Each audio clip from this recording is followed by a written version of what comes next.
So hello everyone, welcome to my channel CS Legal World, and today we are starting second chapter of SACMDD, which is due diligence, which is compliance again.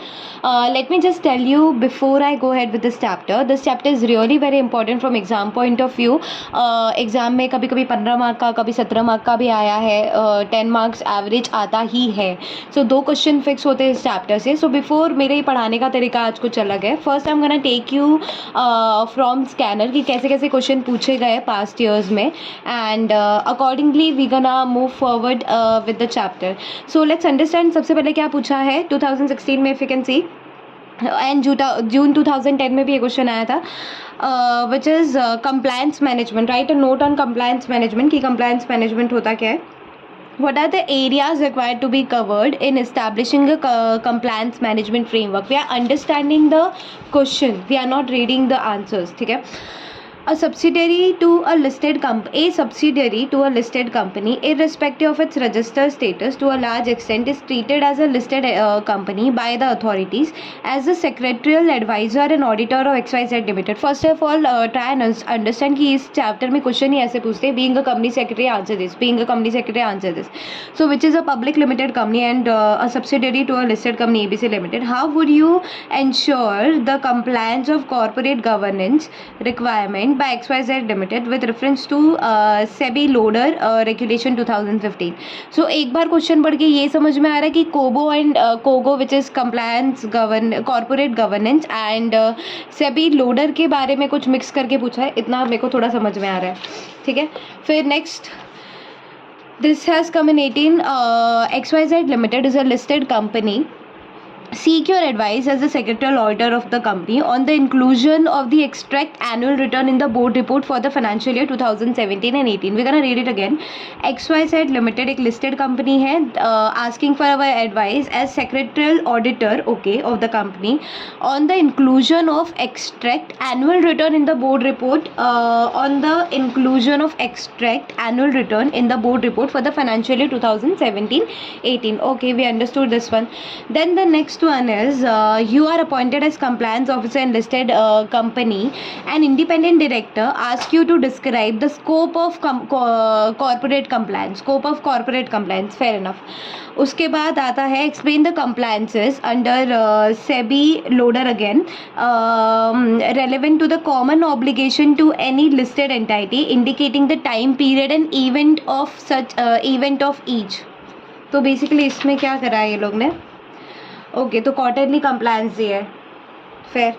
But यहाँ पे exactly बोला नहीं था कि quarterly compliance चाहिए. उन्होंने सिर्फ इतना बोला कि explain the compliances under SEBI LODR relevant to the common obligation to any listed entity for the time period and event of each. तो quarterly, annually and half yearly कुछ भी आप इसमें लग सकते हो, नॉट एन इशू. फिर नेक्स्ट आता है जेन प्राइवेट लिमिटेड है, had a paid up share capital of इतना एंड previous year का. The CS advises the company that it is mandatory to appoint the auditor as per the requirement of section this one. The company is having public borrowing इतना, financial institution from banks इतना, financial institution इतना, deposits इतना है.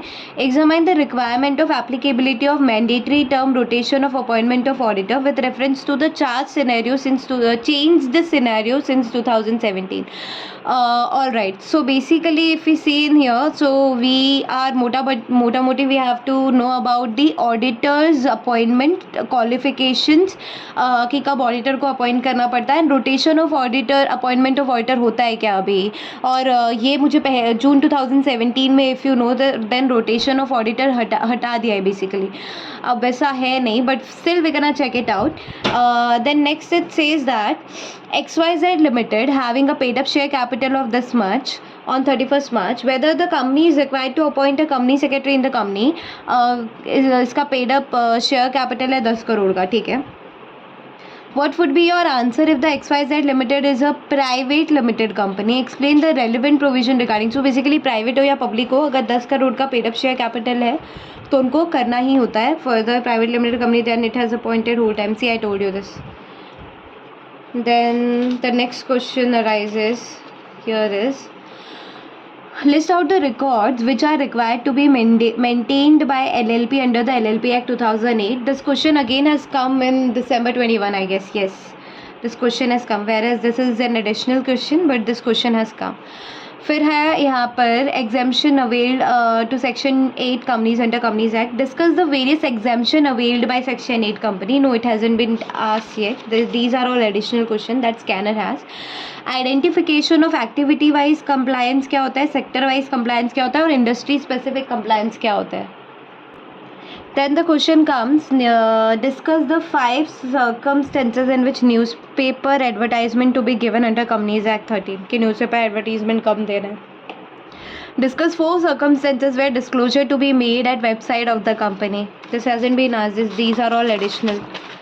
ठीक है. Then there is the question which is, discuss compliance obligation of listed entity which has listed its securitized that instrument under SEBI loader. The same question has asked in I guess December 21 or June 21. Same, ditto.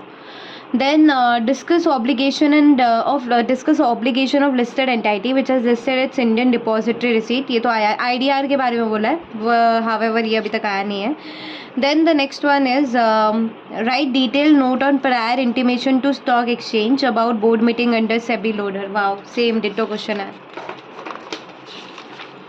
Then the next we have got here is write short note on quarterly compliance report on corporate governance under SEBI loader. तो if you see तो same question ये already हम कर चुके हैं. Following are the common obligation to listed entity under SEBI loader. So these are the common obligation. This question has also come. Write short note on benefits of corporate compliance management. Benefits पूछा है CCM का, वो देना है. Then December 20 में this question has come, which is company has listed securitized instrument that I just told you as well कि SDI के बारे में बोला था कि कंपनी ने SDI लिस्ट कराया है स्टॉक एक्सचेंज पे. तो being the compliance officer let us know various obligation of company for listing its SDI on stock exchange as per SEBI loader 15. Then the next one comes in June 21 की process of CCR which is corporate compliance report बताना है. Same question if you see chapter number 1 में भी है.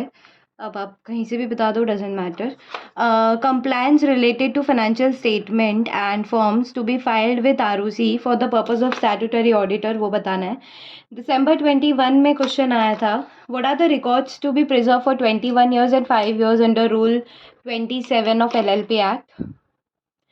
फिर आया था 3 question आया था, आई टोल्ड यू ना 15 मार्क्स का था. What are the provision under SEBI LODR for grievance redressal. Then list out matters where prior notice to be given before 2 days of board meeting. सारे क्वेश्चन है. फिर जून 2022 में भी 2 क्वेश्चन आए, 1C and 2A का 3. ओपीसी का मुझे बताओ कोरम कितना है, बोर्ड मीटिंग और नोटिस ऑफ बोर्ड मीटिंग कैसे जाएगा, और रूल्स बताओ, एप्लीकेबल सेक्शंस बताओ. उसके बाद ये क्वेश्चन आया था, why are the following register maintained in the company and under what rules it is maintain. तो CHG 7, MGT 2, MBP 3, SH 3, PAS 5. इसके लिए सारे फॉर्म्स का बेसिकली याद रखना पड़ेगा क्योंकि ज़रूरी नहीं है वो लोग कुछ भी पूछ सकते हैं. MGT 3 भी पूछ सकते थे. So again the chapter is really very important. However chapter से क्वेश्चन तो आपने देख लिए, लेकिन अब चैप्टर पढ़ने जा रहे हैं हम लोग, तो ये चैप्टर को थोड़ा संभाल के और थोड़ा ध्यान से पढ़ने की ज़रूरत है. So now we can look at the index कि क्या क्या है. So need for compliance management, benefits of CCM, scope क्या है CCM का, अच्छा ये सारे वो उसके स्कोप है. ठीक है यहाँ तक. Establishment of CMF sorry, that is corporate management framework. Process of CCR जो आया भी था question. Entity wise compliance, activity wise, sector wise, industry specific compliance. Then state local laws compliance requirement under the Companies Act 2013. Sorry. Then compliance by LLP, compliance under Section 8 of the company. Exemption to Section 8 company क्या है, register returns books, compliance under SEBI loader, disclosure to be made at website of the company, newspaper advertisement, ये सारे यहाँ पर ही ख़त्म नहीं होता है. लेसन राउंड अप यहाँ हो रहा है. फर्दर रीडिंग, फर्दर रेफरेंसेस वगैरह. ठीक है.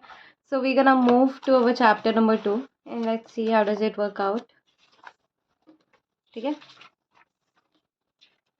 ठीक है या नहीं? चलो स्टार्ट करें। चैप्टर नंबर 1 हो गया ये तो। वी नीड 2 ना, यहाँ से आएगा, यहाँ से chapter number 2। Alright, alright, so let's understand this कि क्या मत बोलने का मतलब है। सबसे पहले फटाफट चालू करेंगे। तो कंप्लायंस मैनेजमेंट क्या है? बेसिकली एक मेथड है, कॉर्पोरेट को मैनेज करने का एक तरीका है। द एंटायर कंप्लायंस प्रोसेस, क्या बात समझ में आएगी? Compliance management is nothing but the method by which corporate manage the entire compliance process. कि कॉर्पोरेट को कंप्लायंस प्रोसेस कैसे मैनेज करना है, वो मेथड कौन सा है कंप्लायंस मैनेजमेंट का, इतना समझ में आया। That in then it includes the compliance program, compliance audit, compliance reporting etcetera. मतलब when we talk about compliance management तो उसमें प्रोग्राम हो गया, ऑडिट हो गया, रिपोर्टिंग हो गया, बहुत सारी चीज़ होती है उसके अंदर। In other word it is called compliance solution. Okay, compliance मतलब कंप्लायंस अगर करना है तो कंप्लायंस सॉल्यूशन क्या है? कंप्लायंस मैनेजमेंट है। तो compliance management together with secretarial audit is a tool for effective governance. Okay, fair. Then it's given to avoid non compliance secretarial audit is carried out. ठीक है, to check the effectiveness of control and report how the organization is complying with the statutory requirement, वो सब का काम compliance management करता है।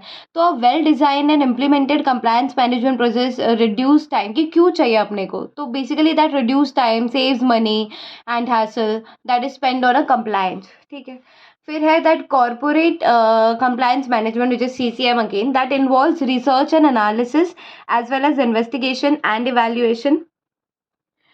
Such an exercise is undertaken to determine potential issues क्या है, realistic view क्या है about how entity is performing, how it is likely to perform in future, rewarded with positive public image. अगर CCM आपका अच्छा है then you have a good branding, you have a good public image.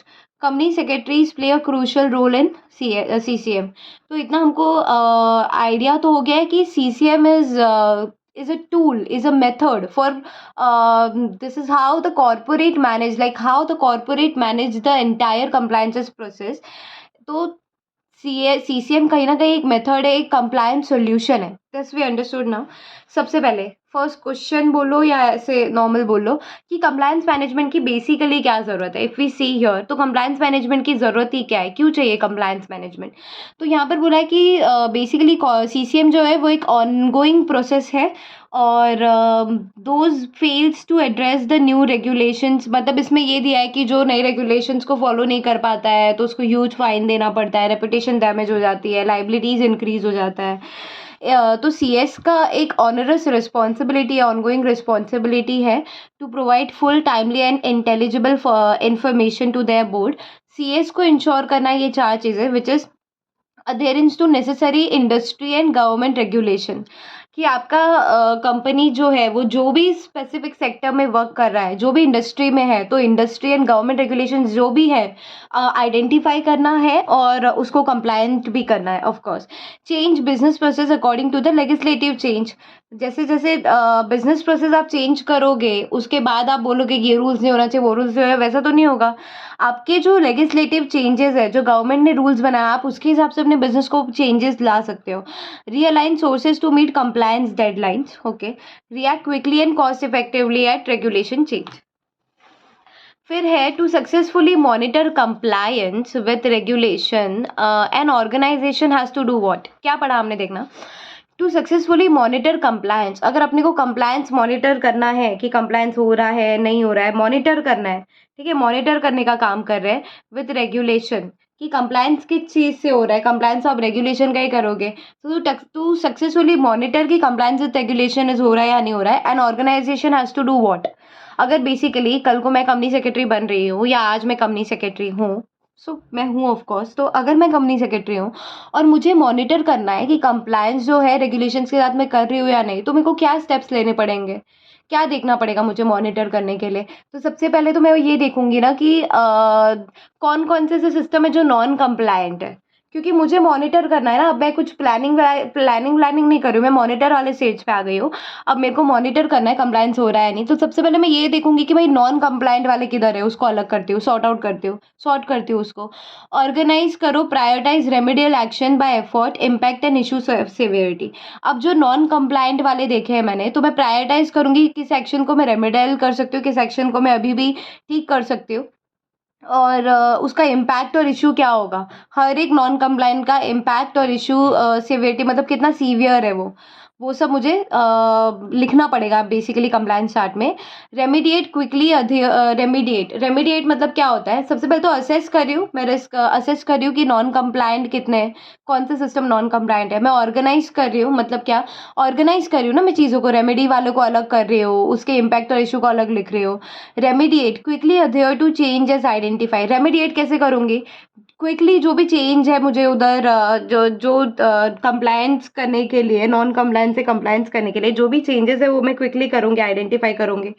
Report, validate the changes applied and report thereon. जब मैंने changes कर लिया और changes apply हो गया तो मैं वो रिपोर्ट करूँगी। तो बेसिकली इफ आई सी कि कंप्लायंस मॉनिटर कैसे करना है, तो सबसे पहले तो मैं असेस करूँगी कि नॉन कंप्लायंट वाला कौन सा है, फिर ऑर्गेनाइज करूँगी कि रेमेडियल की प्रायोरिटाइज करूँगी, रेमेडियल कौन से, उसका इश्यू और इम्पैक्ट लिखूंगी। रेमेडिएट मतलब क्या, कि quickly adhere to the change that requires, and report मतलब कि once I am done with the changes I will just report it on. तो बेसिकली अच्छा क्वेश्चन अपना यहाँ से चालू होता है, question number 1, resolve necessary just for what do I say, ICSI can surprise you any time, so can't really comment. सबसे पहले पूछा है कि बेनिफिट्स ऑफ CCM क्या है, ठीक है। So if we have studied chapter number 1, so we all know that कि सिग्निफिकेंस ऑफ CCM दिया है चैप्टर नंबर 1 में। तो ये सिग्निफिकेंस ऑफ CCM का पार्ट है, फर्स्ट हम लोग वो पढ़ेंगे। बेटर ब्रांड इमेज हो जाता है CCM से, कॉर्पोरेट कंप्लायंस मैनेजमेंट से, गुडविल अच्छी हो जाती है, एम्प्लॉय इंगेजमेंट अच्छा होता है, क्रेडिबिलिटी एंड क्रेडिट वर्थिनेस रहती है, recognition as good corporate citizen. So these were already there in significance of CCM। अब इसके अलावा क्या है कि अगर CCM होगा, बेसिकली कॉर्पोरेट कंप्लायंस मैनेजमेंट होगा, एक कंप्लायंस सोल्यूशन आ रहा है, तो बेटर कंप्लायंस होगा ना यार। CCM आ रहा है तो फिर कंप्लायंस अच्छा होगा मेरी कंपनी में, real time status of legal statutory compliance मिलेगा मुझे, रियल टाइम मिलेगा। Safety valve against unintended non compliance prosecution etcetera, ये भी था सिग्निफिकेंस ऑफ CCM में। फिर real time status on the progress of pending litigation है कुछ, तो रियल टाइम स्टेटस मिलेगा, ठीक है। Detection of non compliance at early stage हो जाएगा, improved of operations and higher productivity. Of course अगर ऑपरेशंस इम्प्रूव होगा तो प्रोडक्टिविटी तो हाई जाएगी। सो आई होप इसको एक्सप्लेन करने की मुझे ज़रूरत नहीं है। सो स्कोप ऑफ कॉर्पोरेट कंप्लायंस जब पढ़ना है तो बेसिकली ये 9 तक है, ठीक है। ये corporate and economic law, securities law, ये अगर आपने याद कर लिया तो इसके अंदर आप लिख सकते हो। तो कुछ नहीं, अगर आप देखोगे तो corporate and economic law, securities, देखो ना अपना सब्जेक्ट है यार, मैं आपको बताती हूँ। कॉर्पोरेट में अपना कंपनी लॉ था, इकोनॉमिक लॉज में ABCL था, सिक्योरिटीज लॉ ये पूरा किसका पार्ट है अगर देखा जाए तो अपना एग्जीक्यूटिव का पहले पोर्शन का पार्ट है, मॉड्यूल 1 का पार्ट है। कमर्शियल लॉ इंक्लूडिंग IPR भी है अपने को, किधर है CS प्रोफेशनल में एज एन ऑप्शनल सब्जेक्ट है। फिजिकल टैक्स लॉज भी है अपने को, लेबर लॉज भी है अपने को सेटिंग अप एंटिटी में, साइबर लॉज है क्या अपने को, आई थिंक 1-2 पेज का है किधर तो साइबर लॉज, पूरा तो नहीं है बट 1-2 पेज का है। Pollution environment related laws, I guess this is also there in setting up, I guess if I am not wrong. Industry specified laws, again ये भी सेटिंग अप में है। All other laws affecting the company concern depending upon the type of industry activity. तो अगर हमको ऐसा आता है ना कि कॉर्पोरेट कंप्लायंस का स्कोप क्या हो सकता है, ठीक है, क्वेश्चन ऐसा आता है बेटा कॉर्पोरेट कंप्लायंस का स्कोप बताना है, तो ये बात हमेशा ध्यान में रखना, जो जो अपने पोर्शन में सिखाया ना अपने को उसका टॉपिक लिख देना कि corporate and economic law, securities law, labour law, physical law, commercial law including IPR, industry law, pollution environment, cyber law, all other जिससे particular industry concern depend, all other law affecting the company concern depending upon the type of industry, ठीक है। तो ये चलो ये अब समझ में आ रहा है, ये तो समझ गया। अब इसके अंदर क्या लिखना है, इसके अंदर लिखना है मेन चीज़ है कॉर्पोरेट लॉ में क्या है एग्जैक्टली, अगर देखेंगे कंपनीज एक्ट है, फिर ये क्या लिखा मैंने, सेक्रेटरियल स्टैंडर्ड है, अकाउंटिंग सेक्रेटरियल स्टैंडर्ड कौन देता है, ICSI, अकाउंटिंग स्टैंडर्ड ICAI, और कॉस्ट अकाउंटिंग स्टैंडर्ड कौन देता है, ICMAI, वही issued by these people. फिर emblems and names prevention of improper use act 1947. Emblems and name ये कहाँ पे आता है? Prevention of improper use. जब हम कंपनी इनकॉर्पोरेट करते हैं तो हमको नेम सेलेक्ट करना होता है. We all know that. Form में स्पाइस वाले तो नेम सेलेक्ट करते टाइम कुछ सिमिलर या ऐसे गलत आप नेम सेलेक्ट करते हो तो ये एक्ट उसको रूल करता है. FEMA 1999. FCRA. See if I am not wrong, company law में क्या है? कंपनी एक्ट 13 है. सेक्रेटरी स्टैंडर्ड, अकाउंटिंग स्टैंडर्ड और ICAMAI के स्टैंडर्ड है ये कंपनी लॉ में. ठीक है. एम्बलम्स एंड नेम्स भी कंपनी लॉ में आ जाएगा. फेमा, फिक्रा और competition act, PMLA which is prevention of money laundering, SEZ essential commodities act. ये अपने को EBCL में है क्या? है या नहीं? एग्जी में सच्ची बताओ, है ना? तो वही तो है, अंदर वही लिखना है और क्या लिखना है. फिर MSME डेवलपमेंट एक्ट 2006. नहीं भी लिखोगे एक आध दो छोड़ भी जो दोगे तो कोई प्रॉब्लम नहीं है, लेकिन जो याद कर सकते हो कि कॉर्पोरेट लॉ में क्या पढ़ा है अपन ने, खाली टॉपिक का नाम तो लिखना है, याद तो है सारा. ये चीज़ें तुमने अंदर खोल खोल के पढ़ी, इसका टॉपिक नहीं लिख सकते आप. सिक्योरिटी लॉज में क्या है? SEBI act 1992, SEBI prohibition of insider trading 2015, SEBI सस 2011, बायबैक 18, ICDR, सिक्रा, लोडर and various rules and regulation guideline circulated circulars issued by SEBI and depositories act 1996. क्या एक्स्ट्रा इसमें बताना मुझे? सारा कुछ नहीं पढ़ा, ये एग्जी में नहीं पढ़ा आपने, सारा पढ़ा इसमें से. इनफैक्ट प्रोफेशनल में भी है, ICDR है. प्रोफेशनल में तो रहेगा ये कहीं नहीं जाने वाला, ये आपको लाइफ टाइम मिलेगा. अभी जब जब आपने कंपनी लॉ चूज क्या बोलते हैं CS सेलेक्ट किया तो ये लॉ से तो दूर भाग ही नहीं सकते. कमर्शियल लॉज में क्या है देखना. कमर्शियल लॉज अगेन ये EBCL का थोड़ा सा पार्ट है. आर्बिट्रेशन एंड नहीं, JIGL का है. Arbitration and conciliation act. टोपा टोपा EBCL में था. आइका which is Indian contract act, ये भी EBCL में था. नेगोशिएबल इंस्ट्रूमेंट एक्ट 1881, ये भी EBCL में था. सोगा भी EBCL में था. And IPR laws. तो कहीं ना कहीं EBCL इसमें घुसा है ना, कमर्शियल लॉज है ना, बिकॉज ये इकोनॉमिक लॉज था. अपने को क्या है वो नाम क्या है? Business law. क्या है वो? Economic and business laws. तो कमर्शियल लॉज में ऑब्वियसली उसका पार्ट आया है यहाँ पर. टैक्सेशन लॉ में सिर्फ income tax act, custom act and GST. That's it. ये थोड़ा याद करने वाला है, यही थोड़ा याद करने वाला है, बाकी सब तो इजी है. तो लेबर लॉज में क्या आ जाएगा? Code on wages. ठीक है. फिर occupational safety, health and working condition code, code on social security, industrial relations code, this one. Then यही याद करने वाला है. बाकी साइबर लॉज में क्या है? Information technology and internet laws.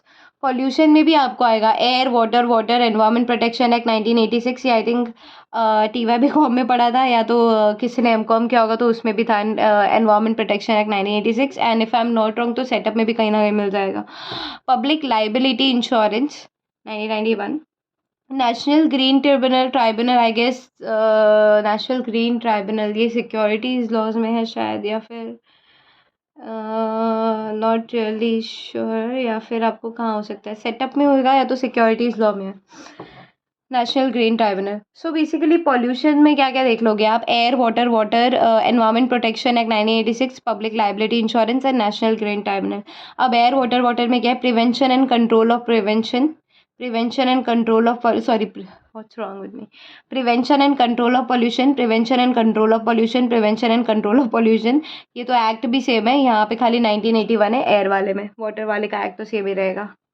तो दो बार क्यों लिखा है? ये सेस एक्ट है, ये नॉर्मल एक्ट है. सोचो इतना सब, सोचो ना, इतना लिखने पे अगर मार्क्स मिल रहे हैं फुल तो फिर दिक्कत क्या है? अच्छे से 3-4 बार चीज़ें रिवाइज कर लोगे, अपने आप याद हो जाएंगे. Then comes here industry specific laws. Industry specific laws में कुछ नहीं. Tourism, pharmaceutical, FMCG, hospitality, technology, electricity, power generation, transmission, insurance, banking, chit funds, जो समझ में आ रहा है डाल दो. इंडस्ट्री का तो नाम तो लिखना है. लोकल लॉज में क्या आ जाएगा बेटा? स्टैम्प और रजिस्ट्रेशन को कभी मत भूलना. लोकल लॉज में हमेशा लिख देना stamp registration act. Shops and establishment, अगर किसी ने पढ़ा होगा तो सेटअप में ये है. I don't remember chapter, but I guess chapter 15 में है if I am not wrong. Shops and establishment etcetera. ठीक है. Question number 3 which is short note on compliance establishment of compliance management. Question समझ में आया कुछ? शॉर्ट नोट लिखना है. Compliance establishment of compliance management framework, CMF. हाँ हाँ हाँ हाँ हाँ, लिखना तो है. लिखना तो है, यहाँ पर दिया मैंने। भाई मैं बोलूँ इसका मैंने मार्किंग क्यों नहीं किया, यहाँ पर रहा। सो बेसिकली इसका है कि इस्टेब्लिशमेंट ऑफ सीएमएफ बताना है। तो सबसे पहले we have to understand one thing here कि आप क्या बता रहे हो, कंप्लायंस मैनेजमेंट फ्रेमवर्क बता रहे हो। क्या बता रहे हो? Compliance management framework. You have to really know how to distinguish the question itself, because if the question is coming कि establishment of CMF, ठीक है, आप उधर CRR समझ के आ रहे, CCR समझ के आ रहे हो, कॉर्पोरेट कंप्लायंस मैनेजमेंट, ऐसा कुछ समझ के, तो वो गलती किसकी है? फिर आपकी है ना। क्वेश्चन को समझने की कोशिश करना, हर टॉपिक को डिफरेंशिएट करने की कोशिश करना। Establishment of what? CMF corporate management framework. तो सबसे पहले यहाँ पे आ जा रहा है अपना identification, compliance, identification, ownership, awareness, reporting and compliance MIS। तो अभी इसको कैसे याद रखने की कोशिश कैसे करोगे? सी, एग्जाम टाइम पे it is 100% not possible for you to go through with this thing, right? But I don't have to tell you कि कंप्लायंस आइडेंटिफाई कैसे करना है, ओनरशिप का क्या है, कंप्लायंस अवेयरनेस का क्या है। ठीक है, you have to understand one thing कि ये चीज़ें आप पढ़ के आ रहे हो, आगे भी पढ़ोगे। चैप्टर 1 में अच्छे से पढ़ा है कंप्लायंस आइडेंटिफिकेशन क्या होता है। कंप्लायंस ओनरशिप मतलब दो टाइप के होते हैं, एक प्राइमरी ओनरशिप होता है, एक सेकेंडरी ओनरशिप होता है। प्राइमरी मतलब दैट कि employee has to identify the primary responsibility. Secondary मतलब supervisor has to supervise that is secondary responsibility. ठीक है। अवेयरनेस में क्या होता है? कंप्लायंस अवेयरनेस मतलब ट्रेनिंग्स हो गए, तो ट्रेनिंग्स के बारे में लिख दो। सिर्फ आपको ना पॉइंटर जैसे दिमाग में रखना है कि अवेयरनेस मतलब ट्रेनिंग्स के बारे में लिखना है। पूरा आप याद नहीं कर पाओगे, समझ भी नहीं पाओगे। और डीडी एक ऐसा इतना अच्छा अपना क्या बोलते हैं सिलेबस है डीडी का कि 7 जन्म लगेंगे तभी भी इसका पूरा कंटेंट आप ज़िंदगी में याद नहीं कर पाओगे। तो ट्राई टू फिगर आउट कि इसका मेन पॉइंट क्या है, क्या चीज़ पे बोलने की कोशिश कर रहा है। एग्जाम में तो लिख ही लेंगे यार। कंप्लायंस रिपोर्टिंग है, रिपोर्टिंग भी अपन ने पढ़ा है, प्रोसेस ऑफ कंप्लायंस रिपोर्टिंग। तो अपने को अंदर का कंटेंट आता है। डीडी में प्रॉब्लम ये होता है ना कि डीडी में we have to understand one thing very clearly, that DD में we have to try and remember the headings. Understood? उसके बाद है पीरियोडिकल कंप्लायंस MIS बेसिकली एक क्या बोल सकते हैं, एक प्लेटफॉर्म है, एक सॉफ्टवेयर है जहाँ पे सारे कंप्लायंस एक कंप्लायंस चार्ट पकड़ के चलो, कंप्लायंस चार्ट रेडी किया जाता है। Now don't ask me, you don't know about compliance chart. For that you would have to see my lecture number 1, chapter 1 of the SSCMDD to understand what is compliance chart. Chalo, what is next? Process of CCR. I don't think so we have to tell you. Chapter 1 में भी अपने को, if anybody knows और no, I have no idea on that one, but यही चीज़ है जो आपको याद रखनी चाहिए। Look at this, process of CCR, process of compliance reporting, same चीज़ है, एग्जैक्ट डिट्टो। बट ठीक है, अब अपने को स्ट्रक्चर्ड वे में दिया है तो फिर क्यों मस्ती करना, है ना। चलो, how info is process to board of director. इसका क्वेश्चन ये भी आ सकता है एक कि प्रोसेस ऑफ CCR बता दो, या फिर मुझे ये बता दो कि इन्फो प्रोसेस कैसे होता है बोर्ड ऑफ डायरेक्टर के पास। प्रोसेस, सॉरी, इन्फॉर्मेशन प्रोसेस कैसे होता है बोर्ड ऑफ डायरेक्टर्स के पास। तो सबसे पहले we have to understand one thing here. सबसे पहले अपने को आइडेंटिफिकेशन ऑफ फंक्शनल हेड्स करना है। When we talking about CCR ना, corporate compliance reporting, we have to identify the functional head. What we have to do? Identify the functional head. अब इसका मतलब क्या होता है बेटा? आइडेंटिफाई फंक्शनल हेड मतलब अगर कंपनी लॉ से कुछ रिलेटेड है, लेबर लॉ से रिलेटेड है कुछ, अकाउंटिंग से, सॉरी, सिक्योरिटीज लॉ से रिलेटेड है कुछ, तो CS जाओ, CS के पास जाओ, CS would gonna be a functional head. Accounting से रिलेटेड है कुछ, CEO के पास जाओ, CA के पास जाओ। डिपार्टमेंटल हेड को आप डिवाइड कर दो कि फंक्शन के हिसाब से। तो सबसे पहले तो अगर आप रिपोर्टिंग कर रहे हो ना, तो आप फंक्शनल हेड को पहचानो कि किस फंक्शन के लिए मुझे किस फंक्शनल हेड के पास जाना पड़ेगा। ठीक है। फिर सेकेंड है प्रिपरेशन ऑफ कंसोलिडेटेड रिपोर्ट। क्या बोला मैंने? प्रिपरेशन ऑफ,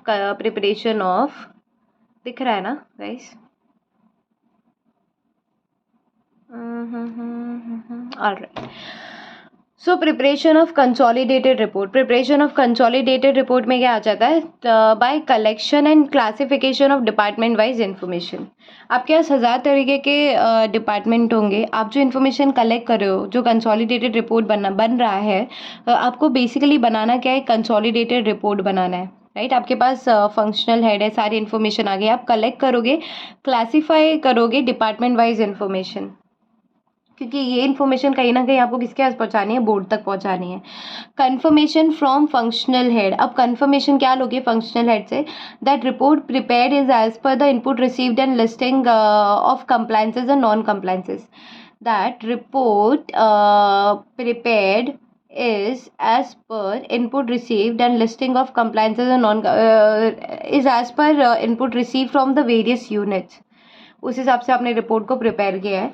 उसके बाद preparation of CCR report by MD, तो अब यहाँ पे क्या करेगा, जो एमडी है, ठीक है, वो रिपोर्ट सर्कुलेट करेगा बोर्ड के पास। तो बेसिकली इसमें कैसा होता है ना, मैं आपको बताती हूँ। सीएस जो है ना, सीएस एमडी को ब्रीफ करती है, और एमडी जो है वो अपना ओपिनियन, अपना दिमाग लगा के फिर जो कंसाइज रिपोर्ट रहता है वो बोर्ड ऑफ डायरेक्टर्स के पास लेके आता है। तो बोर्ड ऑफ डायरेक्टर्स या सीएस डायरेक्ट जाती है क्या, नहीं, सीएस एमडी के पास जाती है, एमडी बोर्ड ऑफ डायरेक्टर्स के पास जाता है। तो ये रहा अपना प्रोसेस ऑफ सीसीआर। ठीक है, क्वेश्चन नंबर 4 तक अब कर चुके हैं। अब आ रहा है एंटाइटी वाइज कंप्लायंस, ठीक है। उसके बाद बहुत सारे कंप्लायंसेस है, we have to check that up. चलो एंटाइटी वाइज कंप्लायंसेस कर लेते हैं फटफट। आई होप विजिबल तो रहेगा। चलो, अब यहाँ पर क्या बोला है समझने की कोशिश करना, दैट कंपनीज एक्ट 2013, क्या बोला है बेटा, समझ रहे हो या नहीं आप, या और जूम करने की ज़रूरत लग रही है मुझे, शायद।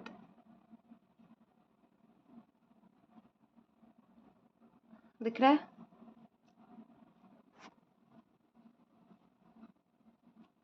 ठीक है ना अभी, वेरी नाइस।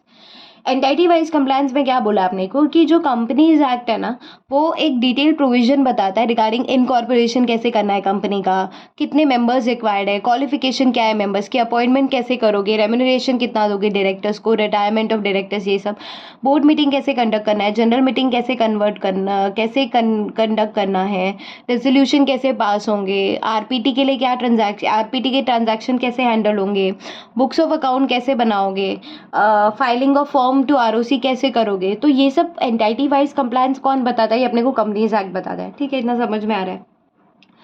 फिर कहा है दैट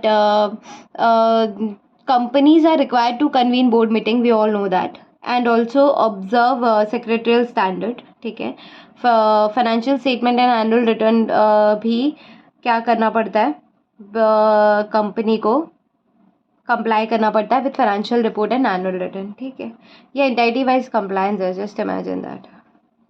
फिर इवेंट बेस्ड कंप्लायंस होते हैं, जो कि सभी लोडर में है अपने को। फिर कंपनी जो है वो डिवाइडेड होती है basically into listed entity, public company, private company.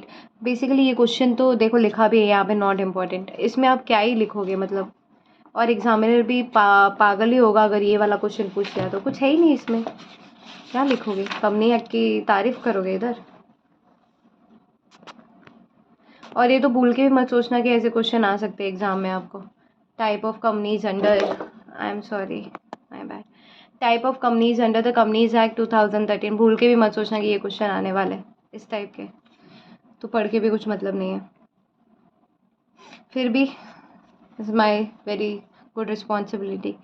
Types of company, incorporation पे statutory company, registered company, liability, limited होती है, unlimited, limited by shares, limited by guarantee, private, public, 1% company, limited by shares. Other कौन सी company होती है, not for profit, government, foreign, associate, holding in subsidiary, investment company, producer company and Nidhi company. बताने की ज़रूरत नहीं थी, बट आप लोग छोटे छोटे बच्चे हो ना, आप लोगों को बताना पड़ता है। ठीक है, गुड। अब देखना है यहाँ पे क्वेश्चन नंबर 5 बोल रहा है। अब मैंने ये क्यों बना के रखा है, मेरे को ज़रूरत थी क्या, मैं तो ऐसे पढ़ लेती हूँ, मुझे याद रखना है ना ये सारी चीज़ें। वो प्रॉब्लम उधर ही आती है कि याद रखना है। अब सेक्टर वाइज कंप्लायंस पूछा है, एंटाइटी वाइज कंप्लायंस इंपॉर्टेंट नहीं था, यहाँ से थोड़ा इंपॉर्टेंट आ रहा है कि सेक्टर वाइज क्या क्या कंप्लायंसेज होते हैं। ठीक है, सेक्टर वाइज क्या क्या कंप्लायंसेस होते हैं। तो अब मैंने इसका शॉर्टकट बनाया है, दैट गर्लफ्रेंड बोल रही है कि I am at BMC pipe, और RCT एक्चुअली अभी नाम तो लेना नहीं चाहिए, but my dad's name is Ramesh Chandra Tripathi, उनका शॉर्टकट है RCT। तो RCT ने कहा I am at ATM। So what do I say? I did it as per my convenience. You can do as per your convenience. RTC को change करके आप RTC या TCR whatever you want, CRT whatever you want you can do it. But girlfriend ने बोला कि मैं BMC pipe पे हूँ और RCT ने बोला मैं तो ATM पे हूँ। आई एम एट ATM, इसने बोला I am at BMC pipe. ठीक है, गर्लफ्रेंड बोल रही है BMC पाइप में हूँ, RCT बोल रहा है मैं ATM में हूँ। ठीक है, समझो। अब अपने को सेक्टर वाइज कंप्लायंस याद रखना है बेटा। तो सबसे पहले ना इसको अगर मैं छुपा दूँ, ठीक है, सिर्फ ऐसे पढ़ना और देखना, समझ आ रहा है? Agriculture and allied activities, manufacturing, construction, power, electricity, gas and water, mining and carrying, business service, real estate, trading, community, personal and social services, transport, storage and communication, finance and insurance etcetera. याद भूल के भी याद नहीं रख पाओगे, ऐसे थोड़ा तो पॉसिबिलिटी कि याद होगा। तो अगेन इसको एक बार और पढ़ लेते हैं, देखना क्या बोला है। Agriculture and allied activities, agriculture, ठीक है, manufacturing, construction, power, electricity, gas and water, ये सब आपके घर पे नहीं होता क्या? पावर आपके घर पे होता है, इलेक्ट्रिसिटी होता है, गैस होता है, ठीक है। माइनिंग कैरिंग छोड़ दो, बिजनेस सर्विसेज भी होता है अगर आपके डैड बिजनेसमैन होंगे तो, रियल इस्टेट में होंगे किसी के पापा तो वो भी होता है, ट्रेडिंग तो अपने घर पे होता ही अगर बिजनेसमैन है तो, कम्युनिटी छोड़ दो, personal and social services, transport, storage and communication, finance and insurance भी अपने घर पे होता है, एग्रीकल्चर भी होता होगा आपके गाँव में, मैन्युफैक्चरिंग और कंस्ट्रक्शन ये सब फैक्ट्री रिलेटेड हो गया। अच्छा, अब अगर मुझे देखना है तो मैं इसको सिर्फ ऐसे देखती हूँ मुझे इतना याद आ रहा है या नहीं, ठीक है। गर्लफ्रेंड ने कहा था हमें BMC पाइप, तो गर्लफ्रेंड से गैस का मुझे याद है, गैस याद है इतना बस। F से कुछ फाइनेंस था, ठीक है, फाइनेंस हो गया। BMC पाइप, B से था बिजनेस सर्विसेज, M से था मैन्युफैक्चरिंग, C से था कम्युनिटी पाइप, P से था पावर, I से था इंश्योरेंस, एक और P से था पी याद नहीं आ रहा। ई से था, ई से क्या था याद नहीं आ रहा, ई से भी याद नहीं आ रहा, ठीक है।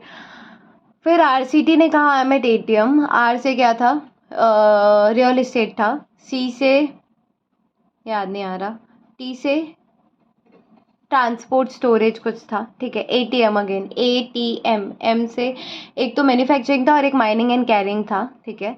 और T से क्या था और A से क्या था? आई गेस T से ट्रेडिंग था और एक और A बच गया ना आपका, नहीं याद आ रहा, ठीक है, पढ़ लो अब। G से था गैस एंड वाटर, F से था फाइनेंस, B से था बिजनेस सर्विसेज, M से था मैन्युफैक्चरिंग, फिर C से था कम्युनिटी। 3 C है ना, एक C है कम्युनिटी का, एक C है कंस्ट्रक्शन का, ओके, और एक और C है ना, 2 ही है क्या अपने को? C, BMC पाइप, RCT, हाँ 2 ही है। तो एक था अपना कंस्ट्रक्शन और एक है कम्युनिटी, ठीक है, BMC हो गया। पर्सनल एंड सोशल सर्विसेज था P से, I से इंश्योरेंस, पावर, मतलब एक P से तो पावर है, दूसरे से personal and social services, E से इलेक्ट्रिसिटी था जो कि सबके घरों में होता है, फिर भी भूल गई। कंस्ट्रक्शन, ट्रेडिंग, एग्रीकल्चर, अच्छा A से एग्रीकल्चर था। ए एक ही है क्या बेटा? एक ही है क्या? Girlfriend, RCT, BMC pipe, ATM, एक ही ए है, वो एग्रीकल्चर का है। Transport, storage, mining and carrying, ठीक है। अभी याद करने की कोशिश करना चाहिए या नहीं आपके ख्याल से? इसको फिर से देखते हैं।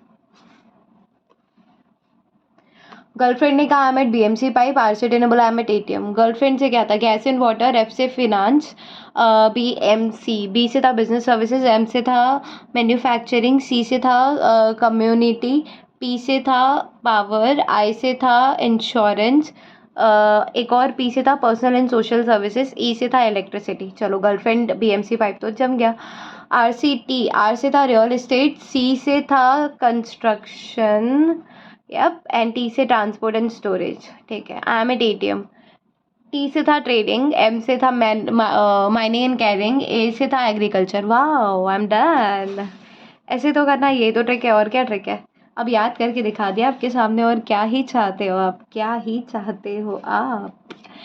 अच्छा, अब now listen to me very very very carefully इधर, ठीक है, very very very very very very very very carefully इधर, ठीक है। समझा क्या बॉस, या नहीं समझा? अब इंडस्ट्री स्पेसिफिक कंप्लायंसेस बताने हैं, जो कि यहाँ तक है। कैन यू इमेजिन दैट कितने सारे हेडिंग्स है बेटा। एग्जामिनर को हेडिंग से मतलब रहता है। 3 मिनट के टाइम में वो कंटेंट पढ़ने का टाइम ही नहीं रहता उसके पास। बहुत ज़्यादा टाइम नहीं होता। स्टार्टिंग के 5-6 क्वेश्चन में कंटेंट ऐसा लिख दो कि उसको दोबारा कंटेंट चेक करने की ज़रूरत ही ना पड़े। So when we talk about industry specific compliance, firstly I want to know whether it's visible और नॉट। तुम लोग के लेक्चर्स लाइव लेने चाहिए मुझे। चलो, RCT एट ATM अप्पा माफी शीयू। अच्छा, अभी इसका कैसे किया था अपन ने। RCT एट ATM था, पता है RCT ATM के पास था। इधर वाले क्वेश्चन में RCT ATM में था कि नहीं RCT ATM में, तो सेम उठा के यहाँ पे डाल दिया क्योंकि सेम पॉइंट है। RCT एट ATM उसमें क्या है, real estate, construction, trading, agriculture, transport and storage and mining and carrying. चलो ये पॉइंट तो समझ में आ गया। फिर अप्पा माफी शीयू, शिव का कोई रीज़न नहीं था, बस ऐसे ही बनाया। अप्पा माफ़ी दे दो, तो अप्पा। अच्छा, अभी before I go ahead with this one, सबसे पहले यहाँ पे देख लेते क्या क्या है। एग्रीकल्चर, फॉरेस्ट्री, फिशिंग, तो कुछ नहीं करना। Production of crops, forestry, fishing में क्या आ जाएगा, हस्बेंड्री, फॉरेस्ट्री, सब मैंने बोला ना मन से डाला। माइनिंग एंड कैरिंग में क्या ही हो जाएगा, कोल का आप एक्सट्रैक्शन कर रहे हो, नेचुरल गैस का, क्रूड पेट्रोलियम का, ठीक है। फिर मैन्युफैक्चरिंग में जो मन करता है वो डाल दो, ठीक है। देखा यहाँ पे फूड, बेवरेजेस, तंबाकू, टेक्सटाइल, लेदर, जो जो आपके पास सामान होगा घर में, वुड, मेडिसिन होगा, कोक पीते रहोगे, प्रिंटिंग कराते रहोगे, paper, chemical, metal, plastic, communication, computer, electronic, trailers, motor vehicles, ठीक है। यहाँ पे ब्यूटी प्रोडक्ट भी था शायद किधर पे, इक्विपमेंट नहीं है इसमें, हाँ नहीं, ज्वेलरी है, म्यूज़िकल इंस्ट्रूमेंट है, मेडिकल इंस्ट्रूमेंट है, स्पोर्ट्स गुड्स है। तो जो जो आपको समझ में आता है सब डाल दो मैन्युफैक्चरिंग में, कोई वांदा नहीं। Electricity, gas, stream and condition supply, electricity, power generation, transmission and distribution, तो मैंने वही कहा, ये वाला याद रखना है। Water supply, sewerage and waste management, construction, trade, transport, accommodation and food service, ठीक है। Information and communication, financial and insurance service, real estate, professional, scientific and technical, ठीक है। फिर नेक्स्ट क्या है, sports services to organisation, education, hospital and medical care, arts, entertainment and recreation, personal and household service. इसमें कौन आएगा पता है, बाई आएगी। सच में मजाक नहीं कर रही हूँ, देखो personal and household service, मैंने वही बोला, एक बार रीड करना बस, सिंपली मज़ा आएगा देखना। Personal and household service में पर्सन क्या है, washing and cleaning of textile, बोला मैंने, washing and cleaning of textile, कपड़े धोने वाली और बर्तन धोने वाली और हेयर ड्रेसिंग करने वाली, ब्यूटी ट्रीटमेंट यहाँ पे है। ये हाउस होल्ड सर्विस में आ जाएगा, बाई जो है हाउस होल्ड में आ जाएगी, पर्सनल में आप ब्यूटी ट्रीटमेंट वगैरह ले रहे हो, that's personal. Then activities of extra territorial organisation and bodies, तो हॉस्पिटल और मेडिकल केयर में भी I don't think so have to tell you, dental practice, nursing, pathology, blood donation, blood bank, कुछ भी डाल दो मन से, जो जो आता है दिमाग में। स्पोर्ट्स में क्या ही दे दोगे, स्पोर्ट्स सर्विस में डाल दो ना आप लोग, ह्यूमन HR, ट्रेवल एजेंसी, ये क्या चीज़ करेंगे, rental and leasing of motor vehicle, machinery equipment, investigation activity, किसी में भी कुछ भी डाला है, किसी का कुछ लॉजिक नहीं बनता है। सोचो ना, पर्सनल हाउस होल्ड में बाई डाल दिए, और क्या देखना है आपको। 42 मिनट्स हो गए, अपना ख़त्म ही नहीं हो रहा है ये। चलो, रियल इस्टेट में क्या डालोगे, रियल इस्टेट प्रॉपर्टी ये सब डाल सकते हो। प्रोफेशनल, साइंटिफिक एंड टेक्निकल में क्या डालोगे, प्रोफेशनल में क्या मिलेगा, legal activities, accounting, book keeping, auditing, ये मिलेगा। साइंटिफिक में क्या मिलेगा आपको, activities, architecture, engineer activities, technical, ठीक है। एग्रीकल्चर में बता दिया था, इलेक्ट्रिसिटी, गैस, स्टीम में क्या ही मिलेगा, डिस्ट्रीब्यूशन, ट्रांसमिशन, ये वो। ट्रेड मतलब होलसम ट्रेडिंग या फिर रिटेल ट्रेडिंग। फिर वाटर सप्लाई मतलब water collection, treatment and supply, sewerages, ये सब। Transport and storage, railways and water transport, land water and air transportation, warehousing, accommodation and food service, तो accommodation provided by hotel and resort, holiday homes, ये कौन देता है, accommodation and food service कौन देता है अपने को, होटल देते हैं ना, अकोमोडेशन एंड फूड सर्विस। इन रिजॉर्ट जो होते हैं, holiday homes, hostel etcetera. Information and commission में क्या आ जाएगा? Newspaper, software, computer, television programme, publishing activities. Financial and insurance service में क्या आ जाएगा? आपका आ जाएगा saving bank activities, then financial holding companies, management services. तो मैंने वही बोला है, सिर्फ एक दो बार रीडिंग दे दोगे ना तो ज़रूरत भी नहीं है पढ़ने की। अब मुझे यहाँ पे बताना, अब अपने को शॉर्ट फॉर्म देखना है अगर इंडस्ट्री स्पेसिफिक कंप्लायंसेस, तो एक तो मुझे समझ गया भाई कि RCT एट ATM जो है, मतलब मेरे पापा ATM में, पापा की गर्लफ्रेंड, ऐसे बोलना तो नहीं चाहिए, that looks bad, that sounds weird, ठीक है, बट ठीक है, RCT ले लेते हैं अपने एग्जाम्पल के हिसाब से। RCT की जो गर्लफ्रेंड थी वो BMC पाइपलाइन के पास थी और RCT था ATM पे। तो RCT ATM पे था, तो RCT ATM पे यहाँ पे भी है। और अप्पा माफी शू, सो अप्पा माफी में क्या डाल सकते हो आप, देखना यहाँ पर, accommodation and food services, professional, scientific, technical, personal and house hold services, Appa, arts and entertainment, ठीक है। माफी में क्या डाल सकते हो? मैन्युफैक्चरिंग वहाँ पे था या नहीं था, मेरे को बताना। मैन्युफैक्चरिंग था कि नहीं था अपने में? BMC में M वाले में मैन्युफैक्चरिंग था, फाइनेंशियल इंश्योरेंस ये सब भी था, इलेक्ट्रिसिटी था, वाटर था। तो मैंने बोला ना बहुत सारी चीज़ें तो वहाँ से ही घूम के आई है। तो माफ़ी में M और F तो अपने को पहले भी दिया था, manufacturing and financial insurance. A से आएगा activities of extra territorial bodies, माफ़ी, इंफो एंड कम्युनिकेशन। फिर उसके बाद श्यू, so support services to organisation, hospital and medical care and education etcetera. Then H से आएगा ये। फिर E, which is electricity, gas and AC supply, water supply, sewerage and this. So this is what it was. अब इसको याद करने की कोशिश करते, देखते अपने को याद है या नहीं। R से था रियल एस्टेट, C से था कंस्ट्रक्शन, T से था ट्रेडिंग, ATM में A से था एग्रीकल्चर, T से था ट्रांसपोर्ट, M से था मैन्युफैक्चरिंग। तो दो बार M आया है क्या? माइनिंग एंड कैरिंग भी है इसमें, अच्छा, और मैन्युफैक्चरिंग भी है, M दोनों है इसमें, ठीक है। फिर अप्पा माफी शू, अब A से क्या था? P से मेरे को जहाँ तक याद है पावर इसमें नहीं है। P से इसमें क्या है? A से और क्या है? और M का तो मुझे याद है, ये मैन्युफैक्चरिंग है, ये फाइनेंस है, फाइनेंस इंश्योरेंस। A से था एक्टिविटी रिलेट्स टू, कुछ तो था इंफॉर्मेशन एंड टेक्नोलॉजी, अप्पा। अब A से था अकोमोडेशन एंड होटल का कुछ था, अकोमोडेशन एंड फूड सर्विस था। एक और A से क्या था? और ठीक है, नहीं याद आ रहा, फिर से देख लेते क्या है। अप्पा में accommodation and food services, P से professional, scientific, technical, personal and household service, हुबाई वाला और ब्यूटी ट्रीटमेंट वाला, arts and entertainment, arts and entertainment and accommodation and food services. फिर अपने पास टोटल 3 A है इधर, बेसिकली 4 है बट वो तो A सेम ही है, तो अगर अलग से देखें तो 3 A, एक तो अकोमोडेशन वाला, एक आर्ट्स वाला, एक एक्टिविटीज़ और एक्स्ट्रा टेरिटोरियल बॉडीज़, ये है, ठीक है। अब ठीक है, यहाँ तक तो समझ में आ गया। अप्पा माफ़ी में माफ़ी भी समझ में आ गया। शिव से क्या लेंगे? Support services to organisation, hospital and medical care, education, electricity and water. इसी तरह ख़त्म हो जाता है क्या बेटा? बेटा बेटा इंडस्ट्री स्पेसिफिक कंप्लाइंस ख़त्म हो जाता है, ठीक है।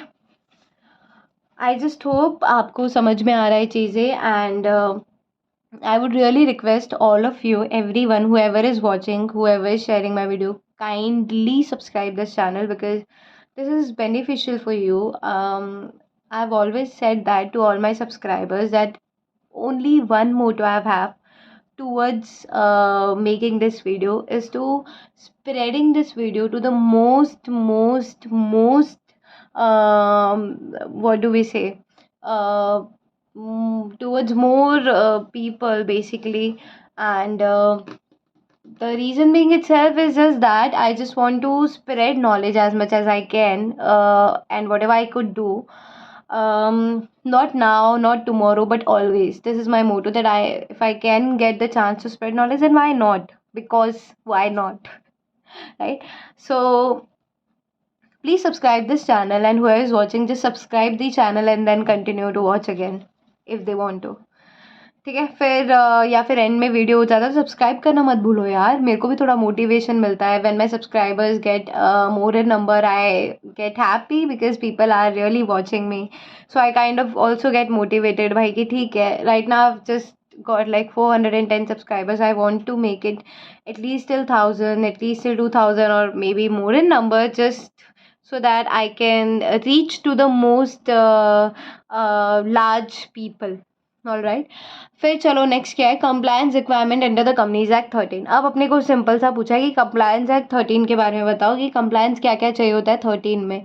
अब अगर मैं आपको बोलूँ, ठीक है, ये फॉर्म्स याद रखना, MBP 1, ठीक है, DIR 8, MJT 7, MJT 7, ये नहीं पूछा था क्या क्वेश्चन, मुझे बताना। AOC 4, MGT 8, ठीक है, सेक्शन 136, यहाँ पर SS1 SS2 आ गया है।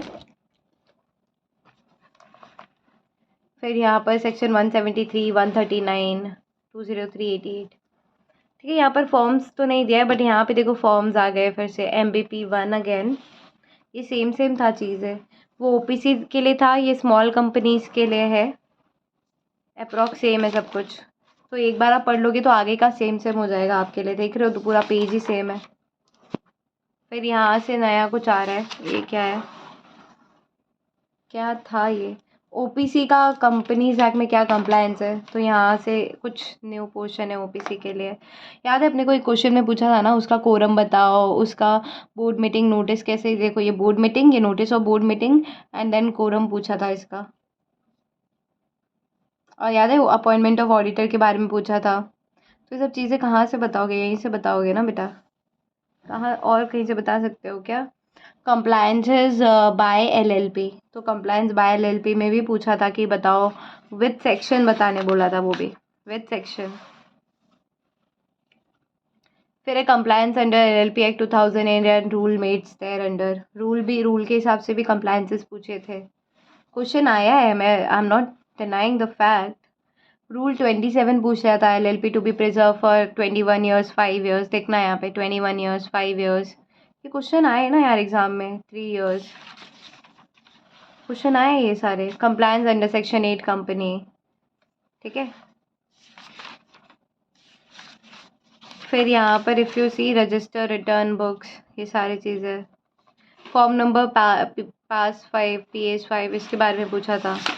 तो कुछ नहीं बताना, सिर्फ एक लाइन में लिखना है, लेकिन याद रहना चाहिए ना, याद रखना is very, what do we call it as, I don't no.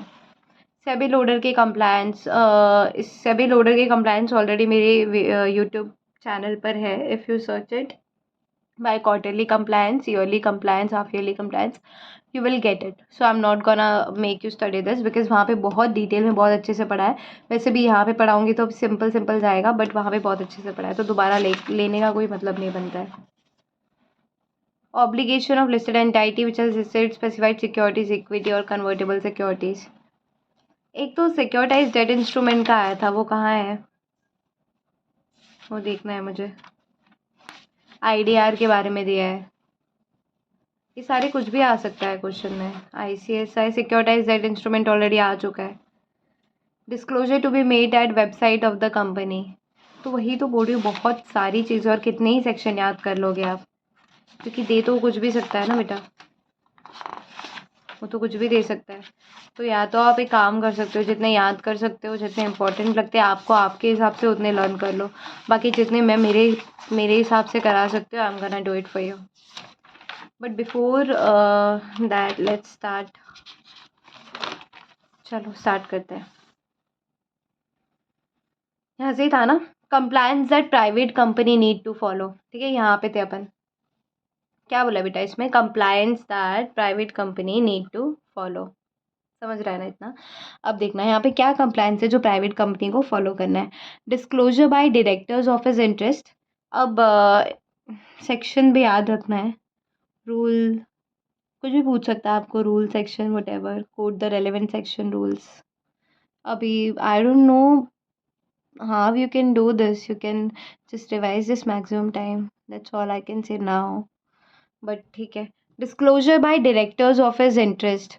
तो 184 में, मैं तो सेक्शन का ही सोच रही हूँ फिलहाल कि सेक्शन भी याद कर लो तो बहुत हो जाएगा, या फिर रूल का नंबर नहीं याद है तो एटलीस्ट इतना तो याद कर सकते हो ना, rule like come rule company rules companies meeting of board and its power rules 2014। अब उतना हर किसी का तो हो भी नहीं पाएगा, बट जिसका इसका हो जाएगा एटलीस्ट उसका करोगे तो बेनिफिट रहेगा आपके लिए। So let's do this, let's start this. चलो तो पहले समझने की कोशिश करते कि भाई क्या चाहते हो आप हमसे, क्या कंटेंट क्या मांगना चाहते हो आप सेक्शन 184 में, क्योंकि ये सेक्शन 184 रिपीट काफ़ी टाइम हुआ है। ठीक है, काफ़ी टाइम रिपीट हुआ है आगे जाके दो तीन जगह पे। अभी क्योंकि हम लोग कंप्लायंस कर रहे हैं किसका, अभी हम लोग कंप्लायंस कर रहे हैं प्राइवेट कंपनीज का। ठीक है, तो इसके कंटेंट पे फोकस किया जाए, करना चाहिए नहीं करना चाहिए। चलो, it says that every interested director जो भी होगा वो फर्स्ट बोर्ड में, अच्छा ये ऐसा तो नहीं है कि हमको पता नहीं है, इट इज़ जस्ट दैट हमको पता नहीं लिखना किधर है। तो ये याद रखना, डिस्क्लोजर बाय इंटरेस्टेड डायरेक्टर किस में देगा, MBP 1 में देगा। MBP 1 क्या है, meeting of board and its power. Meeting of board and its power, इसका फुल फॉर्म तो ऑफ कोर्स नहीं लिखना है, बट एमबीपी याद हो गया अगर कि एमबीपी 1 में देना है तो ये भी याद हो जाएगा कि companies meeting of board and its power का है ये। This is how you can connect basically. तो एवरी इंटरेस्टेड डायरेक्टर क्या करता है, अगर मैं देखो बिना ये देखे ही बताओ तो मुझे इतना याद है कि जब फर्स्ट बोर्ड मीटिंग होता है तो अपना इंटरेस्ट डिस्क्लोज करता है कंपनी को। देयर आफ्टर हर फाइनेंशियल ईयर में बोर्ड मीटिंग के, जब फर्स्ट बोर्ड मीटिंग होती है फाइनेंशियल ईयर की, तब वो अपना जो भी चेंजेस होता है उसका, अगर first board meeting after such change वो बताता है of course first board meeting में of every financial year. Such disclosure जो है ना वो रजिस्टर्ड ऑफिस प्रिजर्व करके रखता है। सच डिस्क्लोजर जो है, जो भी इंटरेस्टेड डायरेक्टर है वो डिस्क्लोजर दे रहा है ये मेरा इंटरेस्ट है, तो रजिस्टर ऑफिस में उसको प्रिजर्व करके कितने साल के लिए रखना है, 8 years के लिए रखना है, from end of financial year to which it relates. मतलब एक दिया है 2011 में, एक दिया है 2023 में, तो 2011 से 8 साल लो, 2023 से 8 साल लो। I you understanding? Kept in custody of CS। तो बेसिकली जो भी इंटरेस्टेड डायरेक्टर का डिस्क्लोजर रहता है ना वो CS की कस्टडी में रहता है। Can you understand how important our role is? Can you really understand that? सबसे पहले मैंने क्या बोला, देखो अभी इतना सिर्फ एक बार ये कंटेंट याद हो गया ना अपने को, तो एग्जाम के टाइम पे सिर्फ ये देखना है कि डिस्क्लोजर इसका सेक्शन ये, इसका रूल ये, इसका फॉर्म ये, क्योंकि कंटेंट तो याद है ना कि every interested director first board meeting में कंपनी को बताएगा जो भी इंटरेस्ट रहेगा, देयर आफ्टर जो भी हर फाइनेंशियल ईयर में वो बताएगा फर्स्ट बोर्ड मीटिंग में जो भी चेंजेस रहेंगे, और 8 years के लिए कंपनी प्रिजर्व करके रखेगी उसके डिस्क्लोजर को, एंड कंपनी सेक्रेटरी की कस्टडी में रहेगा, और 8 years from where, from end of financial year to which it relates. खत्म हो गया। Now disqualification of director section 164(2). ठीक है, क्या पढ़ रहे हैं अपन बेटा? बेटा जी क्या पढ़ रहे हैं, क्या पढ़ना चाह रहे हो आप? Can you, are we studying disclosure here? If you want, जैसे जिस तरह से मैंने खुद के, क्योंकि वो उतना पढ़ना तो मेरे बस की बात नहीं है जो मॉड्यूल में लिखा हुआ था, I have written it on my in my own hand writing. If you want you can do like me. इतना टाइम तो मैं दे रही हूँ कि आप लोग लिख भी पाओ साथ साथ में। तो देखना यहाँ पे डिस्क्वालिफिकेशन ऑफ डायरेक्टर्स बताना है 164(2) में। देखो ये सेक्शन कहीं ना कहीं हमको याद है, डिस्क्वालिफिकेशन मतलब 160 के आसपास कुछ रहेगा, तो क्या करना है, सिर्फ इतना ध्यान रख के चला है, डिस्क्वालिफिकेशन इज 164(2). ठीक है, 164(1) में क्या है, if you all remember, disqualification of directors ये 164(1) है, 164(2) है। 164(1) में है अपना ये कि वो इंसॉल्वेंट हो गया, या फिर वो आई गेस क्या क्या था उसमें, इडियोटिक माइंड का है ये वो ऐसा कुछ है। बट इसमें तो 164(2) में तो अगर एक बार वो डिस्क्वालीफाई हो गया तो फिर उस थोड़ा स्ट्रिंजेंट है ये। सबसे पहले अंडरस्टैंड वन थिंग कि इसका रूल्स क्या है, इसका सेक्शन क्या है। तो इसका रूल्स अगर देखा जाए तो appointment and qualification of director rules 2014, सारा 2014 ही है, बीच का याद करने की देरी है। चलो DIR 8 में जाएगा ये फॉर्म, डिस्क्वालिफिकेशन ऑफ डायरेक्टर। अच्छा डिस्क्वालिफिकेशन DIR तो समझाना अपने को, DIR क्योंकि डायरेक्टर्स का है तो DIR में जाएगा। अब 8 याद कर लोगे, डिस्क्वालिफिकेशन है तो 8 में जाएगा। इस तरह से कुछ याद कर लो 3-4 बार। So a person shall not be a director of a company which a person shall not be a director of a company which, कौन सी कंपनी का डायरेक्टर नहीं होना चाहिए पर्सन, या person shall not be a director of a company which not filed a person shall not be a director of a company which not filed financial statement, या फिर accounting return क्या है ये? Audit report है या क्या था ये? For 3 continuous financial year, financial statement and audit report for 3 continuous financial year, और fail to repay deposit interest dividend, या फिर रिडीम करना भूल गया डिबेंचर्स को, प्रेफरेंस शेयर होल्डर्स को, फॉर 1 ईयर और more, for 1 year or more. Such person reappointed as a director is in that company, another company for 5 years. Such person reappointed नहीं हो सकता है as a director in particular that company and other company for 5 years. समझा? समझा या नहीं? देखना, हम डिस्क्वालिफिकेशन देख रहे हैं, तो डिस्क्वालिफिकेशन में सबसे पहले क्या बोला है बेटा? 1 घंटे होने आए अपन इसी पे अभी तक। A person shall not be a director of a company, ऐसी पर्सन, एक पर्सन जो डायरेक्टर है वो ऐसी कंपनी का तो एटलीस्ट ना हो यार जिसने फाइल ही नहीं किया है financial statement and audit report last 3 continuous financial year से फाइल ही नहीं किया है। ठीक है, ना डिपॉजिट पे इंटरेस्ट पे कर रहा है, ना डिबेंचर्स को रिडीम कर रहा है, ना डिविडेंड दे रहा है। जब इतनी फालतू कंपनी है, और डिविडेंड ये भी कब तक, एक एक साल या उससे ज़्यादा, तो सच और है ये, या तो ये कुछ भी, अगर वो किसी भी कंपनी इसमें आ रहा है तो उस ऐसे पर्सन को रीअपॉइंट मत करो आप ना डायरेक्टर उस कंपनी में, या फिर 5 साल के लिए दूसरी कंपनी में भी नहीं हो सकता है। ये डिस्क्वालिफिकेशन है उसका। फिर ये बोला है that every director before appointment, ठीक है, एवरी डायरेक्टर, हर एक डायरेक्टर बिफोर अपॉइंटमेंट इन्फॉर्म करेगा कंपनी को about his disqualification. Don't we all know that कि जब डायरेक्टर अपॉइंट होता है तो उसको कंपनी को बताना पड़ता है अपने डिस्क्वालिफिकेशंस के बारे में, अंडर सेक्शन 164(2) कि ये मेरे डिस्क्वालिफिकेशन है, फिर कंपनी देखती है उसको अपॉइंट करना है नहीं करना है। So company is in default under section 264(2), new director that has been appointed, so he shall not incur disqualification for 6 months from appointment. ये थोड़ा इंपॉर्टेंट है, देखना क्या बोल रहा है। कंपनी ना ऑलरेडी डिफॉल्ट में है 264(2) में, ठीक है, एंड न्यू डायरेक्टर को अपॉइंट किया है, so that he shall not incur disqualification for 6 months from appointment. क्या बोलने की कोशिश की गई वापस से समझना। Company is in default under section 264(2), new director has been appointed, so he shall not incur disqualification. यहाँ पे देखते हैं वापस से, that every director before appointment inform about his disqualification under section 164(2) the company, कि हर डायरेक्टर को appointment जब होती है तो इन्फॉर्म करना पड़ेगा अपने डिस्क्वालिफिकेशन के बारे में। कंपनी इज इन डिफॉल्ट, मतलब इसमें बोल रहा है कि कंपनी ही अगर डिफॉल्टेड है, ऐसी कंपनी जो ऊपर हमने देखी, ऐसी कंपनी है डिपॉजिट नहीं दे रही है, डिपॉजिट पे इंटरेस्ट नहीं दे रही है, तो कंपनी ही अगर डिफ़ॉल्ट में है और अगर न्यू डायरेक्टर को अपॉइंट किया है, तो न्यू डायरेक्टर को हम ये नहीं बोलेंगे 6 महीने तक फ्रॉम हिज अपॉइंटमेंट कि वो भी डिस्क्वालिफिकेशन में है। समझा? कि न्यू कंपनी डिफ़ॉल्टेड है, ठीक है, डिफ़ॉल्टेड कंपनी है, अब उसमें आप डायरेक्टर को अपॉइंट कर रहे हो, तो ये डिफ़ॉल्टेड कंपनी, इसका मतलब ये नहीं कि डायरेक्टर भी डिस्क्वालिफिकेशन में आ जाएगा, डायरेक्टर डिस्क्वालिफिकेशन में आएगा आफ्टर 6 months। समझा? ठीक है।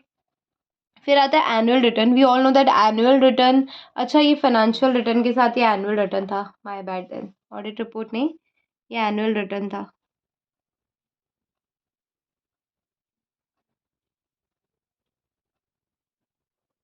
ये पेन को क्या हो गया?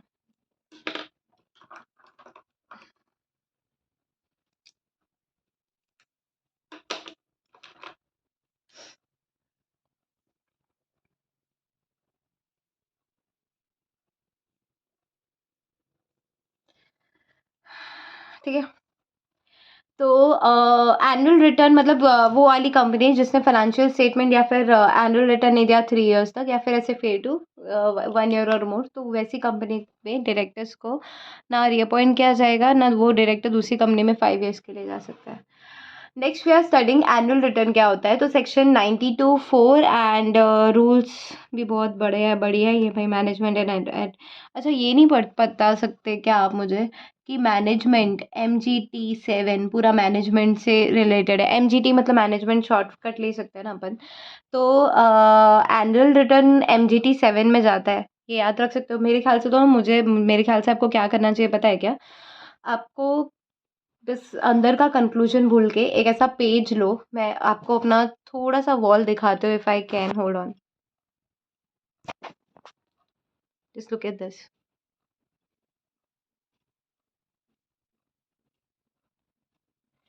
जो जो इम्पोर्टेंट चीज़ है ना मेरे लिए फ़िलहाल तो ये थोड़ा सा आई don't know for what purpose, but this is how it is. इसको थोड़ा सा वापस से स्टिक करने की ज़रूरत है। सो जो भी इम्पोर्टेंट लगता है just stick it on your wall. Just make a form कि डिस्क्लोजर MBP 1, तो भूल के भी नहीं भूल पाओगे, याद रह जाएगा ये। So do that, really do that. चलो, so annual return is coming under where beta? Annual return is coming under section 92, right. And MGT मतलब मैनेजमेंट एंड एडमिनिस्ट्रेशन। मैं बोल रही हूँ मेरे को रूल घंटा याद रहने वाला है, ठीक है, मेरे को रूल नहीं याद रहने वाला है। मैं सेक्शन भी याद करूँ फिर ऊपर से आप मेरे को बोलो रूल भी याद करूँ, तो वो मेरे से नहीं होने वाला। लेकिन अगर मैं रूल 11 नहीं याद कर रही हूँ, मैं इतना भी याद कर ले रही हूँ, रूल ऑफ कंपनीज, फिर मैनेजमेंट MGT 7 जाएगा, 7 जाएगा, तो मैनेजमेंट एंड एडमिनिस्ट्रेशन रूल्स 2014 आएगा। तो इतना तो कर सकते हो ना यार, इतना तो कर ही सकते हो। अब इसके इसमें क्या बोला है देखना, MGT 7 में अपना एनुअल रिटर्न में, दैट एवरी कंपनी को क्या करना पड़ेगा, ROC के पास फाइल करना पड़ेगा एनुअल रिटर्न, ठीक है, with in 60 days of AGM. जब आपकी एजीएम खत्म होती है वहाँ से 60 डेज में आपको ROC के पास देना है एनुअल रिटर्न।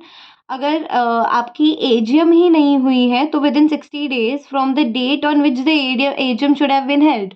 एजीएम की देखो लास्ट डेट भी होती है, वो अपने को सबको पता है एजीएम कब तक कन्वर्ट कर लेना चाहिए। दो एजीएम के बीच में 15 डे, मैक्सिमम 15 डेज का 15 मंथ्स का गैप हो सकता है। फिर एंड क्या फाइनेंशियल ईयर ख़त्म होने के बाद 6 मंथ्स के अंदर अंदर आपको कर लेना है। और एक और कुछ तो कंडीशन याद नहीं आ रहा है, विच एवर इज अर्लियर, वो टाइप एक्सी में पढ़ा था ये सब। तो बेटा, are you understanding one thing कि एजीएम का लास्ट डेट तो अपने को पता है। आप बोल रहे हो कि एजीएम हो गया, वहां से 60 डेज में एनुअल रिटर्न दे दो। मेरी कंपनी का एजीएम नहीं हुआ बॉस। जब एजीएम नहीं हुआ, मेरी कंपनी का एजीएम नहीं कंप्लाइंट किया मैंने, तो जब एजीएम होना चाहिए था आपकी कंपनी का लास्ट डेट, वहां से 60 डेज में मेरे को दे दो आप एनुअल रिटर्न, ठीक है। ये बोलने की कोशिश हुई है,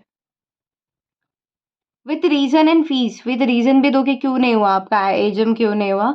और एनुअल रिटर्न जो है वो आपका साइंड बाय होगा डायरेक्टर एंड CS, और अगर CS नहीं है तो PCS। एनुअल रिटर्न का ये याद रखना कि CS की साइन लगती ही है, CS नहीं है देन PCS। फिर है placing of the annual return. Now what is placing of the annual return बेटा? Placing of the annual return on the website बोला है, ठीक है। तो ये भी आ जाएगा सेक्शन 92(3) में, 134(3), रूल 12(1) ऑफ कंपनी। ये भी MGT 7 में ही जा रहा है कि आपको ये याद रखना। फिर सिर्फ इतना याद रखना, management and administration rule 2014 and section 92, sub section भूल जाओ अभी। Form MGT 7। तो basically placing of the annual return on the website, तो एवरी कंपनी क्या करेगी, कॉपी ऑफ एनुअल रिटर्न डाल देगी कंपनीज के वेबसाइट पे, और वेब लिंक जो होता है ना वो भी दे देगी एनुअल रिटर्न में। अभी सेबी ने ये बोला है कि आप ऐसा कर सकते हो कि एनुअल रिटर्न में आप अगर sorry, web link of AR in which report, board report, अगर बोर्ड रिपोर्ट में आप एनुअल रिटर्न नहीं डाल रहे हो तो आप वेब लिंक डाल दो कि ये लिंक पे हमारा एनुअल रिटर्न है। तो web link of annual return has to be there in board report. So every company has to share their copy of annual return in on their companies website. और अगर 92(3) follow नहीं, अगर ऐसा नहीं, वो बोल रहा है 92(3) फॉलो नहीं करना है, मतलब IFSC प्राइवेट कंपनी है तो उसके लिए आपको वेबसाइट पे डालने की ज़रूरत नहीं है कंपनी के। समझा बेटा? समझा? इतनी देर से समझाने की कोशिश कर रही हूँ, देखना इधर, समझने की कोशिश करना, ठीक है। डिस्क्लोजर किधर जाएगा? सेक्शन 184 में जाएगा। डिस्क्वालिफिकेशन 164 में जाएगा, 164(2) याद रखो तो अच्छी बात है। DIR rate, annual return MGT 7 92(4), 92(3) form MGT 7 की वेबसाइट पे भी डालना है, ठीक है। अभी तक तो चलो हमको याद हो गया है, ऐसे में समझ के चल रही हूँ। बहुत है यार, बहुत ज़्यादा है, अभी तो 1 घंटे के आसपास हो गए बट ख़त्म नहीं हो रहा है ये। चलो, financial statement, I hope that this is visible to you guys. Visible है ना? पूछ भी नहीं सकती।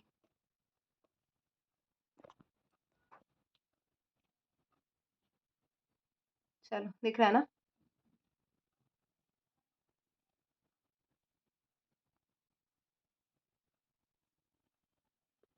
बेटा, चलो, फाइनेंशियल स्टेटमेंट में क्या बोला है? फाइनेंशियल स्टेटमेंट किस में जाता है?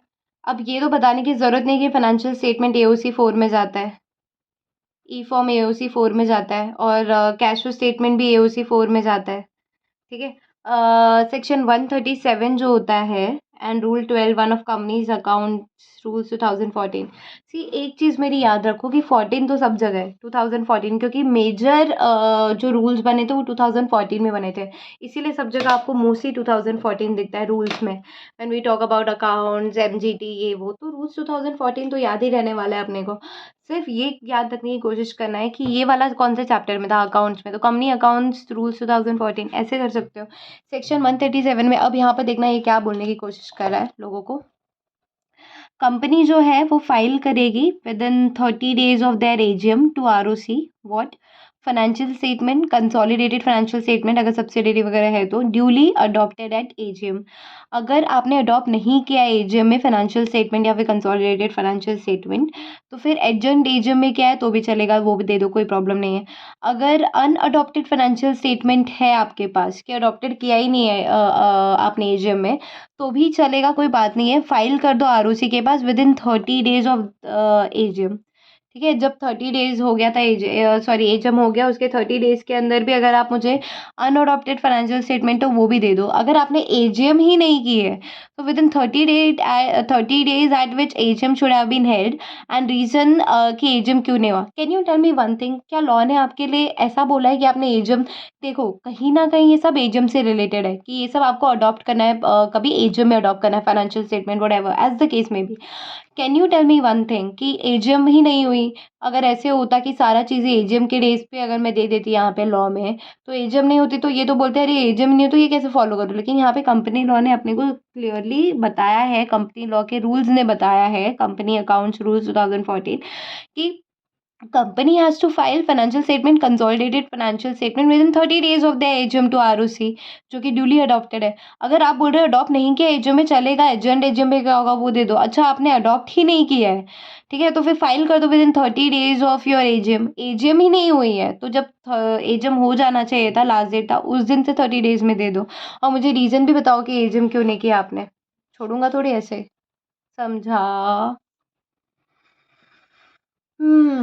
It takes a lot of मेहनत। Let me just drink a sip of water। तब तक आप लोग देख लो क्या है, पढ़ लो क्या लिखा है उधर।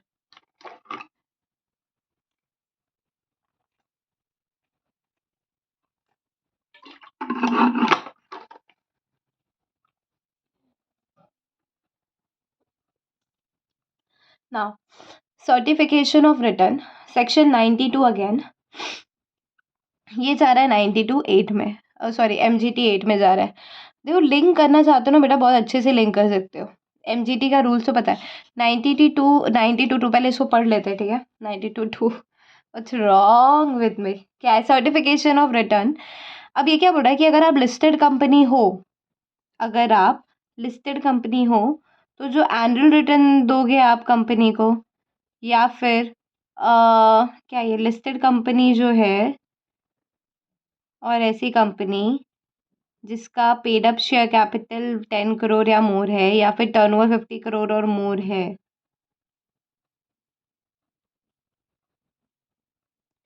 ओके, सर्टिफाइड बाय पीसीएस, और वो क्या देगी, annual return certification of return देगी MGT 8 में।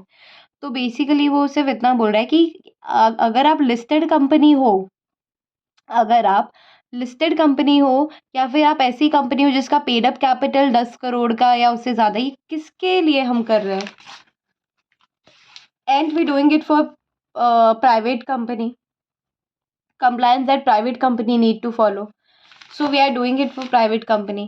तो वो वही बोल रहा है कि ऐसी कंपनी या तो लिस्टेड कंपनी या फिर ऐसी कंपनी जिसका paid up share capital 10 crore और मोर हो और टर्न ओवर 50 करोड़ और मोर हो, तो वैसी कंपनी एनुअल रिटर्न जब देगी आपको, तो वो रिटर्न एनुअल रिटर्न जो है वो सर्टिफिकेशन भी उसका होना ज़रूरी है। सर्टिफाइड बाय होम बेटा, सर्टिफाइड बाय पीसीएस। सिर्फ इतनी सी बात थी, MGT 8 में जाएगा। फिर बोर्ड रिपोर्ट, बोर्ड रिपोर्ट में क्या बोला है देखना, बोर्ड रिपोर्ट में बोला है that section 134 and rule 8 of companies account rules 2014 section 134 board report 134 में जाता है मेरे ख्याल से ना। तो आपको क्या कर लेना चाहिए पता है क्या? सिंपल सिंपल से सिंपल अगर मैं आपको बोलूँ ना बेटा, सिंपल से सिंपल, तो सिर्फ इतना कर लेना, बोर्ड रिपोर्ट सेक्शन 134, रूल्स नहीं भी लिखोगे तो भी company account rules 2014, more than enough, and stick it on your wall, then look, then see the magic. चलो देख लेते हैं यहाँ पे बोर्ड रिपोर्ट है प्लस स्टेटमेंट। अच्छा tell me one thing, haven't I done it very easy for you? You just have to do what? I just had to literally interpret and see how and what manner I can make it short. Can't you just copy paste like me? You just have to copy paste of what I've written here. You just don't have to do real mehnat. Of course, I also am explaining this thing to you.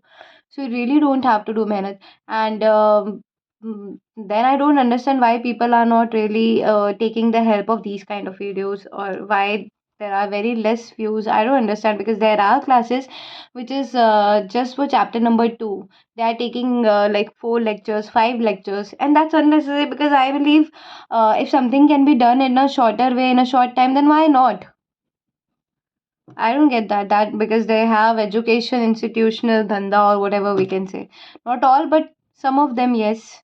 चलो let's move back to our topic. Board report में क्या बोला है? Board report section 134 में आता है। अब board report का ये सीन है कि आप board report plus statement attached as per section 134, ठीक है, वो हमको दे दो। साइंड बाय चेयरमैन होना चाहिए, अगर चेयरमैन नहीं है तो जो भी ऑथराइज किया होगा बोर्ड ने जिस पर्सन को, वो 2 एमडी जिसमें से एक मैनेजिंग डायरेक्टर होना चाहिए, plus CEO plus CFO plus CS. अगर ये आपको याद होगा सेक्शन 134, ठीक है, कि बोर्ड रिपोर्ट, तो आपको ये भी याद होगा कि बोर्ड रिपोर्ट साइन करने वाले बहुत लोग होते हैं। सीएस को भी साइन करना होता है, सीएफओ को भी साइन, सीईओ को भी साइन करना होता है, सीएफओ को भी साइन करना पड़ता है। दो एमडी और एक एमडी, दो डायरेक्टर जिसमें से एक एमडी होना चाहिए, और चेयरमैन को भी। तो these are the what do we say, these are the authorised person and they have to have a signature over there on their board report. कौन बेटा? चेयरमैन, सीएस, सीईओ, सीएफओ, दो director इसमें से एक MD होना चाहिए। और अगर आपकी ये किसके लिए, ये प्राइवेट कंपनी के लिए अगेन, अगर आप आईएफएससी प्राइवेट कंपनी हो तो कंपनी में not include such statement in board report. तो कोई ज़रूरत नहीं है, मत करो, कोई प्रॉब्लम नहीं है। ये स्टेटमेंट मत इंक्लूड करो अपने बोर्ड रिपोर्ट में, कोई दिक्कत नहीं है। Sorry for the miss convenience. तो सेक्शन 137 हमने कर लिया था, which was for financial statement. 134 board report कर लिया था। तो जब 136 कर लिया, 134 कर लिया, तो 136 बोलने लगा मुझे भी लो ना, मुझे भी लो ना। तो ठीक है, आ जा भाई, तेरे को क्या प्रॉब्लम है? Now circulation of financial statement and other relevant documents. Who is circulating to whom? Section 136. Company shall send at least clear 21 days before AGM approved financial statement including consolidated financial statement. किसको बेटा? Members को, trustees को, etcetera. ठीक है, no no probs. If copy sent less than 21 days before still it would be deemed as duly sent. अच्छा, ये question ना बहुत बार, और ये बहुत फेमस क्वेश्चन है, even in EDP one of ma'am आज दिस क्वेश्चन, और ये इंटरव्यू क्वेश्चन है, literally this is an interview question.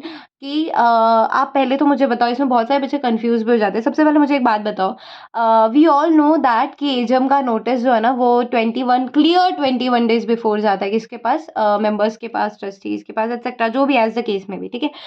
End of course उसमें एजीएम का अप्रूव्ड फाइनेंशियल स्टेटमेंट होता है, और including consolidated financial. That's not the question. The question is, can we send these copies to the members and trustees for less than 21 days? If I hide this one, can we send that?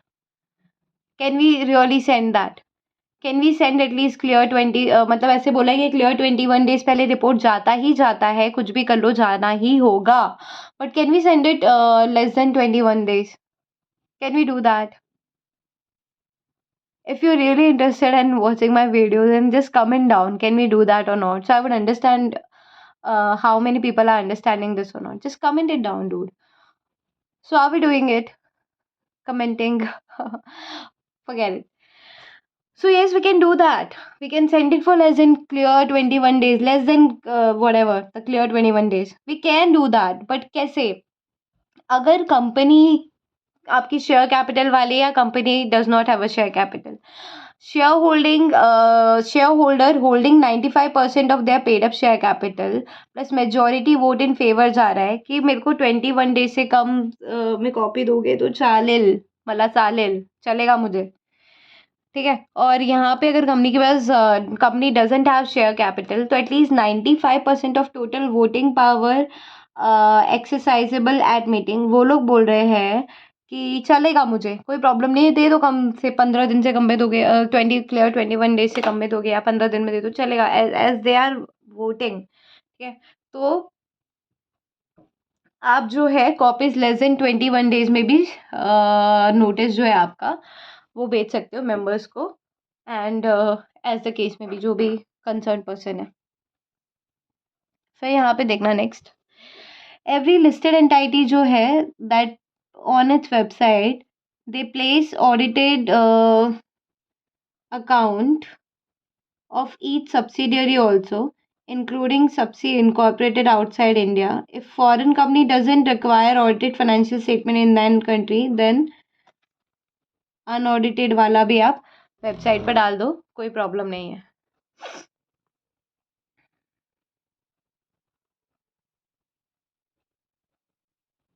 समझ रहा है? देखना क्या बोलने की कोशिश हो रही है। Did we understand one thing कि क्लियर 21 डेज के पहले नोटिस जाता है मेंबर्स को, नहीं नहीं दोगे क्लियर 21 डेज चलेगा क्या? चलेगा, लेकिन आप देखो ना कंपनी कौन सी शेयर कैपिटल वाली है, नॉट शेयर कैपिटल वाली है, ठीक है, ये भी समझ गया।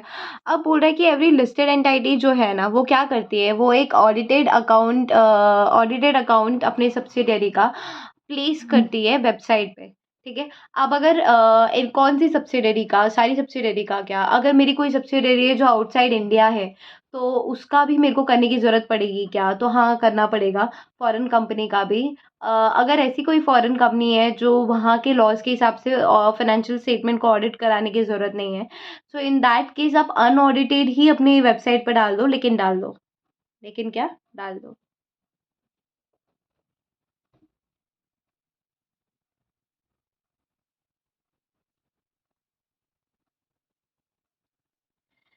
फिर है भाई साहब notice of AGM. Notice of AGM में क्या है, ये कौन सा सेक्शन है? 101। Notice of AGM 101। इसका फॉर्म नहीं था क्या? नहीं था, ये भी है मैनेजमेंट एंड एडमिनिस्ट्रेशन वाला, चलो सही है। So every notice of AGM as per section 101 and SS2 in case of, अच्छा मेरे को एक बात बताना, ये नोटिस ऑफ एजीएम जा रहा है, SS1 क्यों नहीं आया इधर? लॉजिक से बताना, SS1 क्यों नहीं आया इधर? वेटिंग फॉर योर रिप्लाई में SS1 क्यों नहीं आया इधर? क्योंकि भाई साहब SS1 deals with board meeting and SS2 deals with general meeting, so general meeting के नोटिस भी कहाँ रहेंगे? SS2 में रहेंगे। So every notice of AGM as per section 101 and SS2 in case of private company section 101 shall apply unless otherwise specified in the article. क्या समझा इसमें से क्या समझ में आया आपको?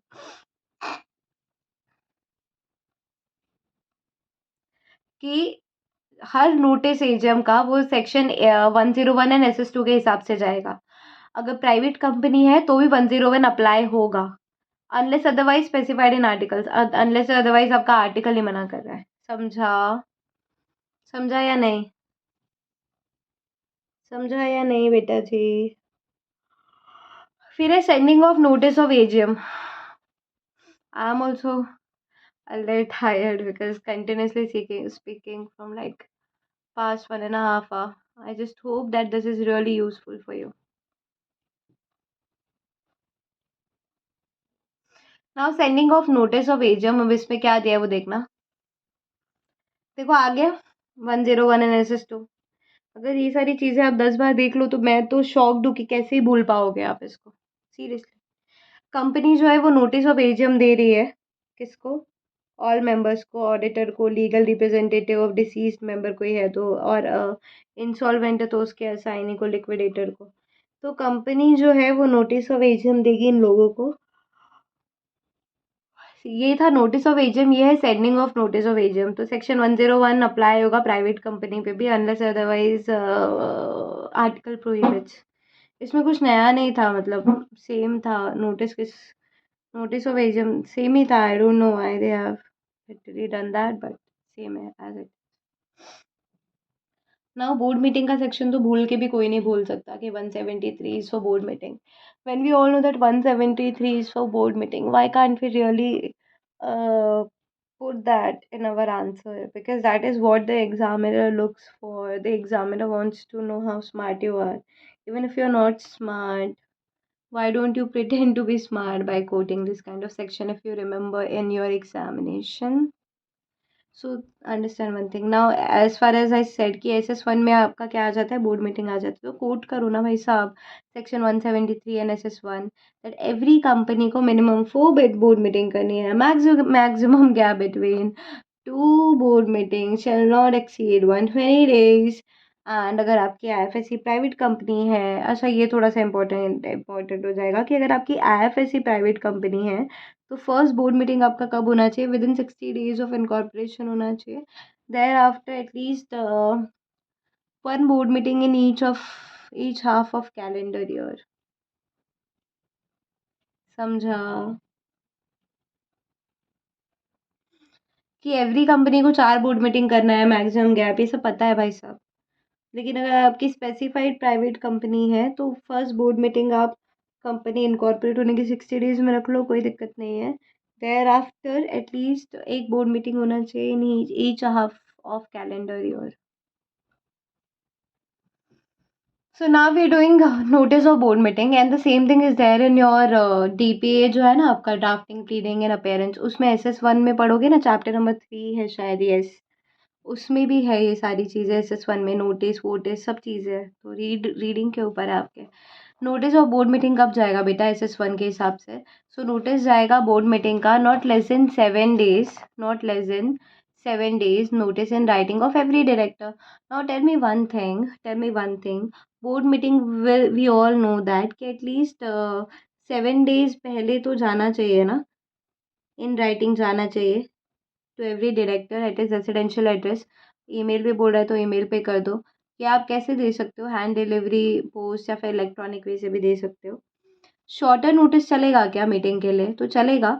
अगर अर्जेंट बिजनेस कुछ आपको डिस्कस करना है तो subject to one independent director ratification and in his absence circulate कर दो वो सारे डायरेक्टर्स को, और वो बाद में रेटिफाई कर देगा, तो फिर वो जो आपका बोर्ड डिसीजन है वो वैलिड माना जाएगा। विच इज सेक्शन 173 था वो। Appointment of auditor section 139।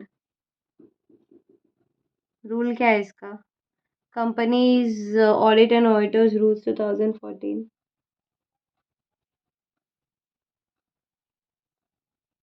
समझ रहा है या नहीं समझ रहा है आप लोगों को? चलो, 1 hour 26 minutes. Actually, I'm kind of tired right now. Not tired, but just that I'm not feeling good.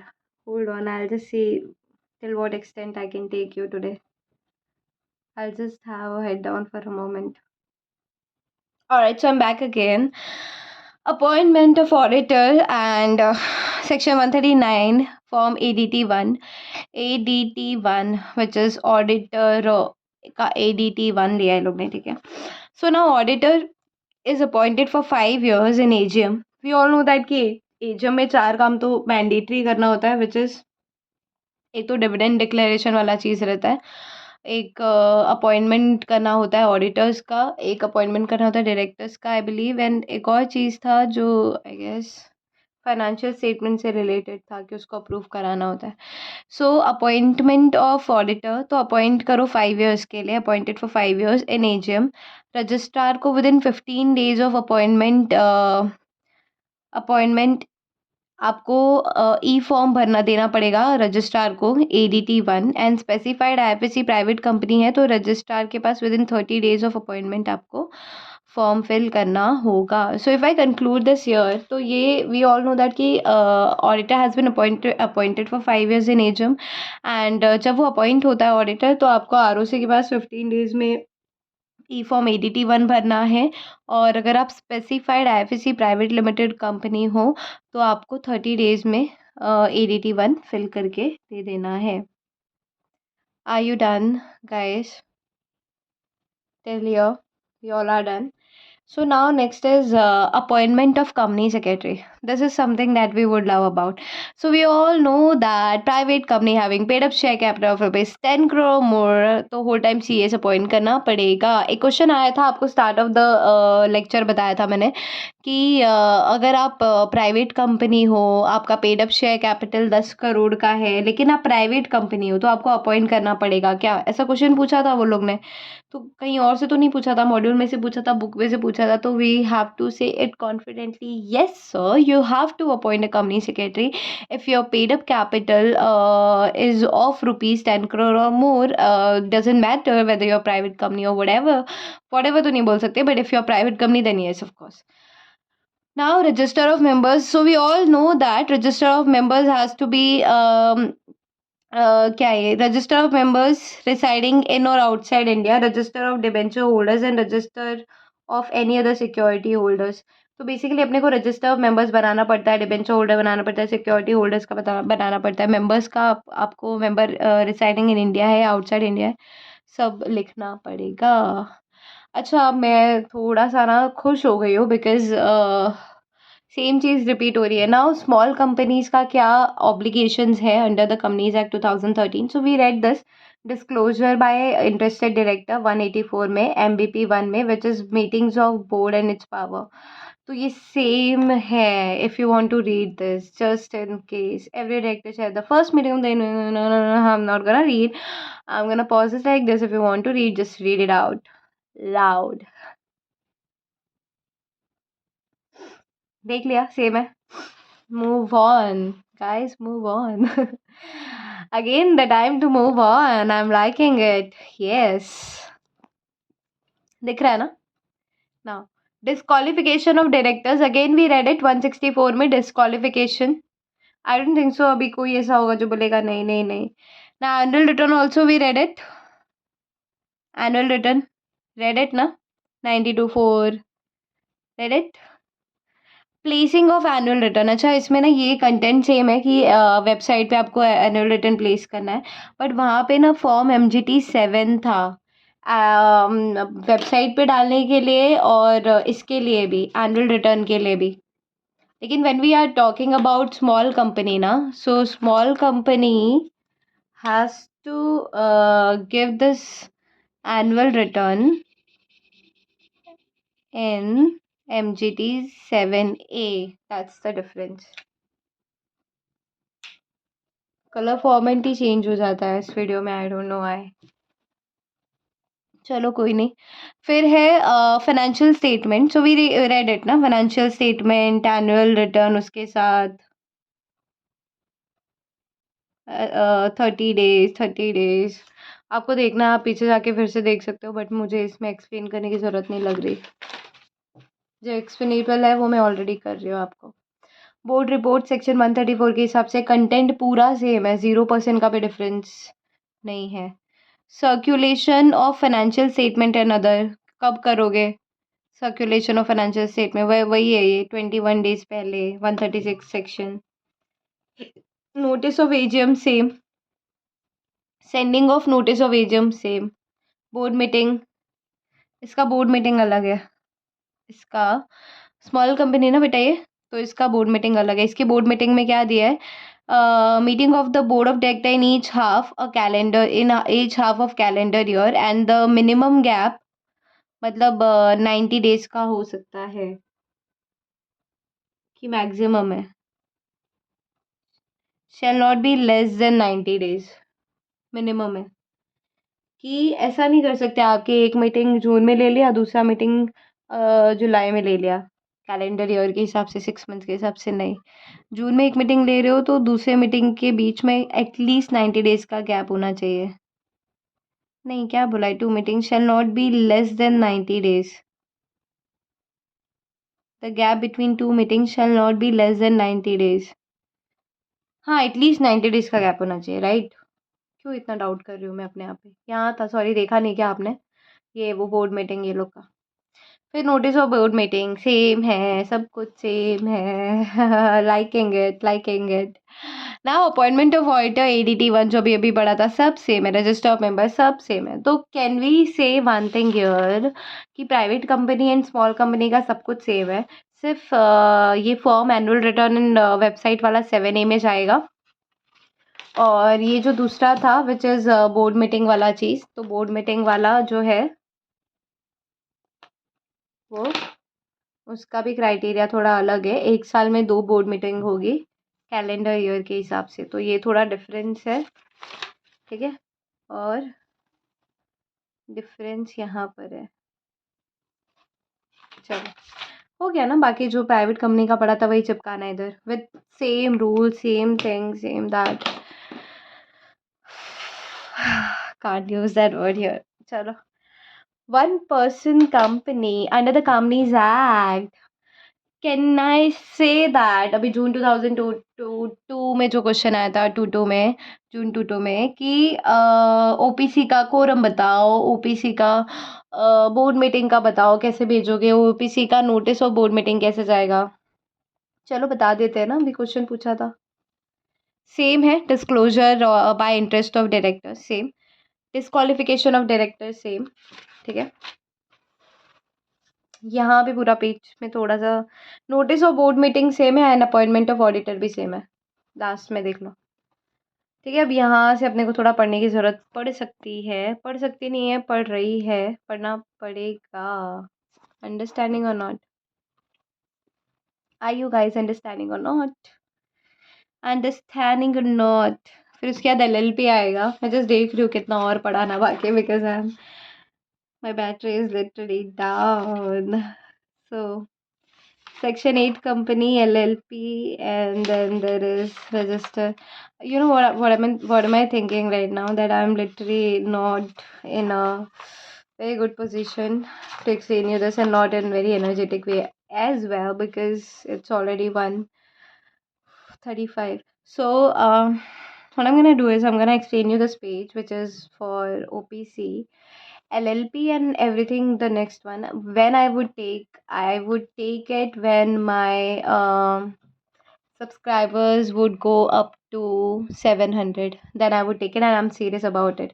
So if you want to get this part from me, like the LLP one and compliance by LLP and one, so I'm just remembering because I record everything. So I'll take it once my subscriber goes up to 700. Right now it's 410, so I'm gonna take it for sure. The two part are remaining, which is LLP, newspaper वाला है, compliance under section 8 company है, register returns ये सब है, loader का filing है। Loader का तो खैर आपको देखना तो आप मेरे वेबसाइट पे ऑलरेडी देख सकते हो। वेबसाइट बोल रही हूँ मैं, इतनी बड़ी नहीं हुई हूँ, सॉरी, यूट्यूब चैनल पे देख सकते हो।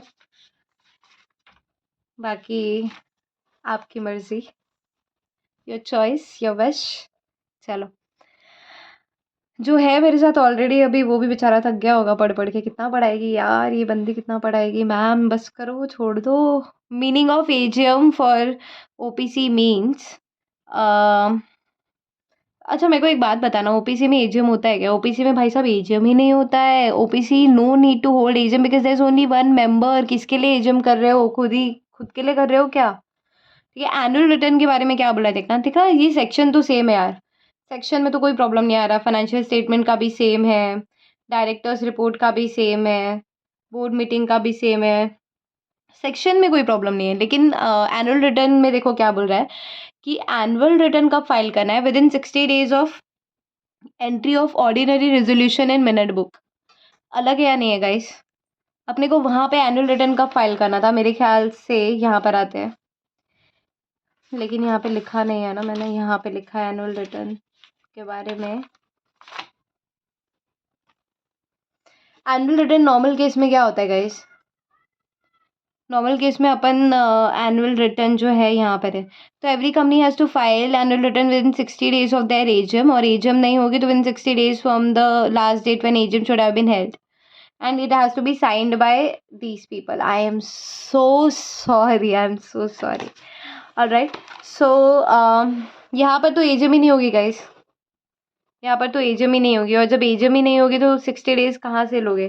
तो annual return within 60 days from entry of ordinary resolution in minute book. जब आपके मिनट बुक में आपने ओआर पास कर दिया है, वहाँ से 60 डेज के अंदर आपको एनुअल रिटर्न देना है।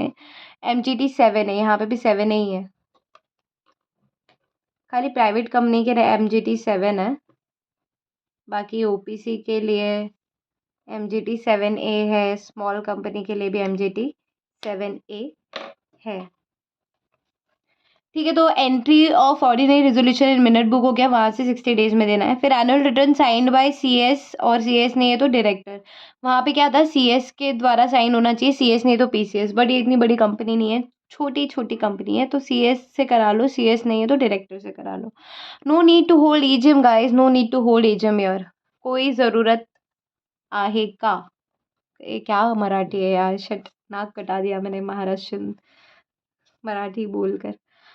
काय whatever, leave it. Financial statement के बारे में क्या बोला है देखना। Financial statement duly adopted by its member and all document required with in 180 days from end of financial year. वहाँ पे था कि फाइनेंशियल स्टेटमेंट हमको अडॉप्ट करना है एजीएम में, अगर AGM with in 30 days of AGM, नहीं एजीएम में अडॉप्ट करना है, वो अडॉप्टेड वाला 30 डेज में फाइल करना है। एजीएम नहीं हुई तो within 30 days of AGM would have been है दैट वन। यहाँ पर है कि financial statement duly adopted by its members, आपको ये डॉक्यूमेंट उसके साथ साथ 180 days from end of financial year दे देना है, खत्म, ज़्यादा मगजमारी नहीं करना है। समजला का तुम्हाला? आता माझी सटकली। Directors report, board report to be attached with financial statement, so board report has to be attached here. सबसे पहले बोला कि director report has to be signed by only one director your, and report में क्या क्या रहता है, every qualification, reservation, adverse remark made by auditor, तो ये सब आपके डायरेक्टर्स रिपोर्ट में रहना चाहिए। And board report to be attached to financial statement, financial statement has to be attached there. फिर बोर्ड मीटिंग के बारे में बोला है that every OPC hold at least one board meeting in each half of the calendar year, gap between at least 90 days का gap होना चाहिए दो बोर्ड मीटिंग्स के बीच में। और 174 जो है ओपीसी का, वो कोरम के बारे में बात करता है that 174 section 174 relating to quorum shall not apply. अब मुझे एक बात बताओ, क्वेश्चन में आया था एग्ज़ाम में टू में, टू मतलब जून टू में 2022 गाइस, जून टू में कि ये बताओ कि ओबीसी का कोरम कितना होना चाहिए। और भी 3-4 क्वेश्चन साइमल्टेनियसली मिक्स थे, मैंने बताया ना स्टार्ट ऑफ द वीडियो, नहीं याद आ रहा देख लो जाके। तो गाइस जब ओबीसी में कोरम अप्लाई नहीं होता तो कहाँ से लगाओगे? लेकिन कुछ कुछ जितने शाणे बच्चे होते हैं ना, जिसको नहीं याद होता है, वो डालता है कुछ भी लिखता है, कुछ भी लिख के आता है। भाई नहीं लगने वाला है कोरम, नहीं चाहिए कोरम ओबीसी के लिए, नहीं चाहिए, अंडरस्टैंडिंग? चलो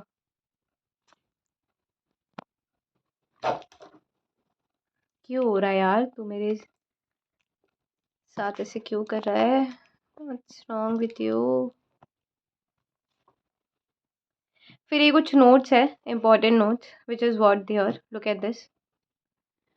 अगर आप ओपीसी हो, अगर आप ओपीसी हो तो SS1 आप पे लागू नहीं होगा। अगर आप ओपीसी हो तो SS2 भी लागू नहीं होगा। सेक्शन 98, 100 एंड 101 भी आप पे लागू नहीं होगा। Sorry, not 101 but 111। hold on, section 98 and section 100 to section 111, so 98, 100 and 101,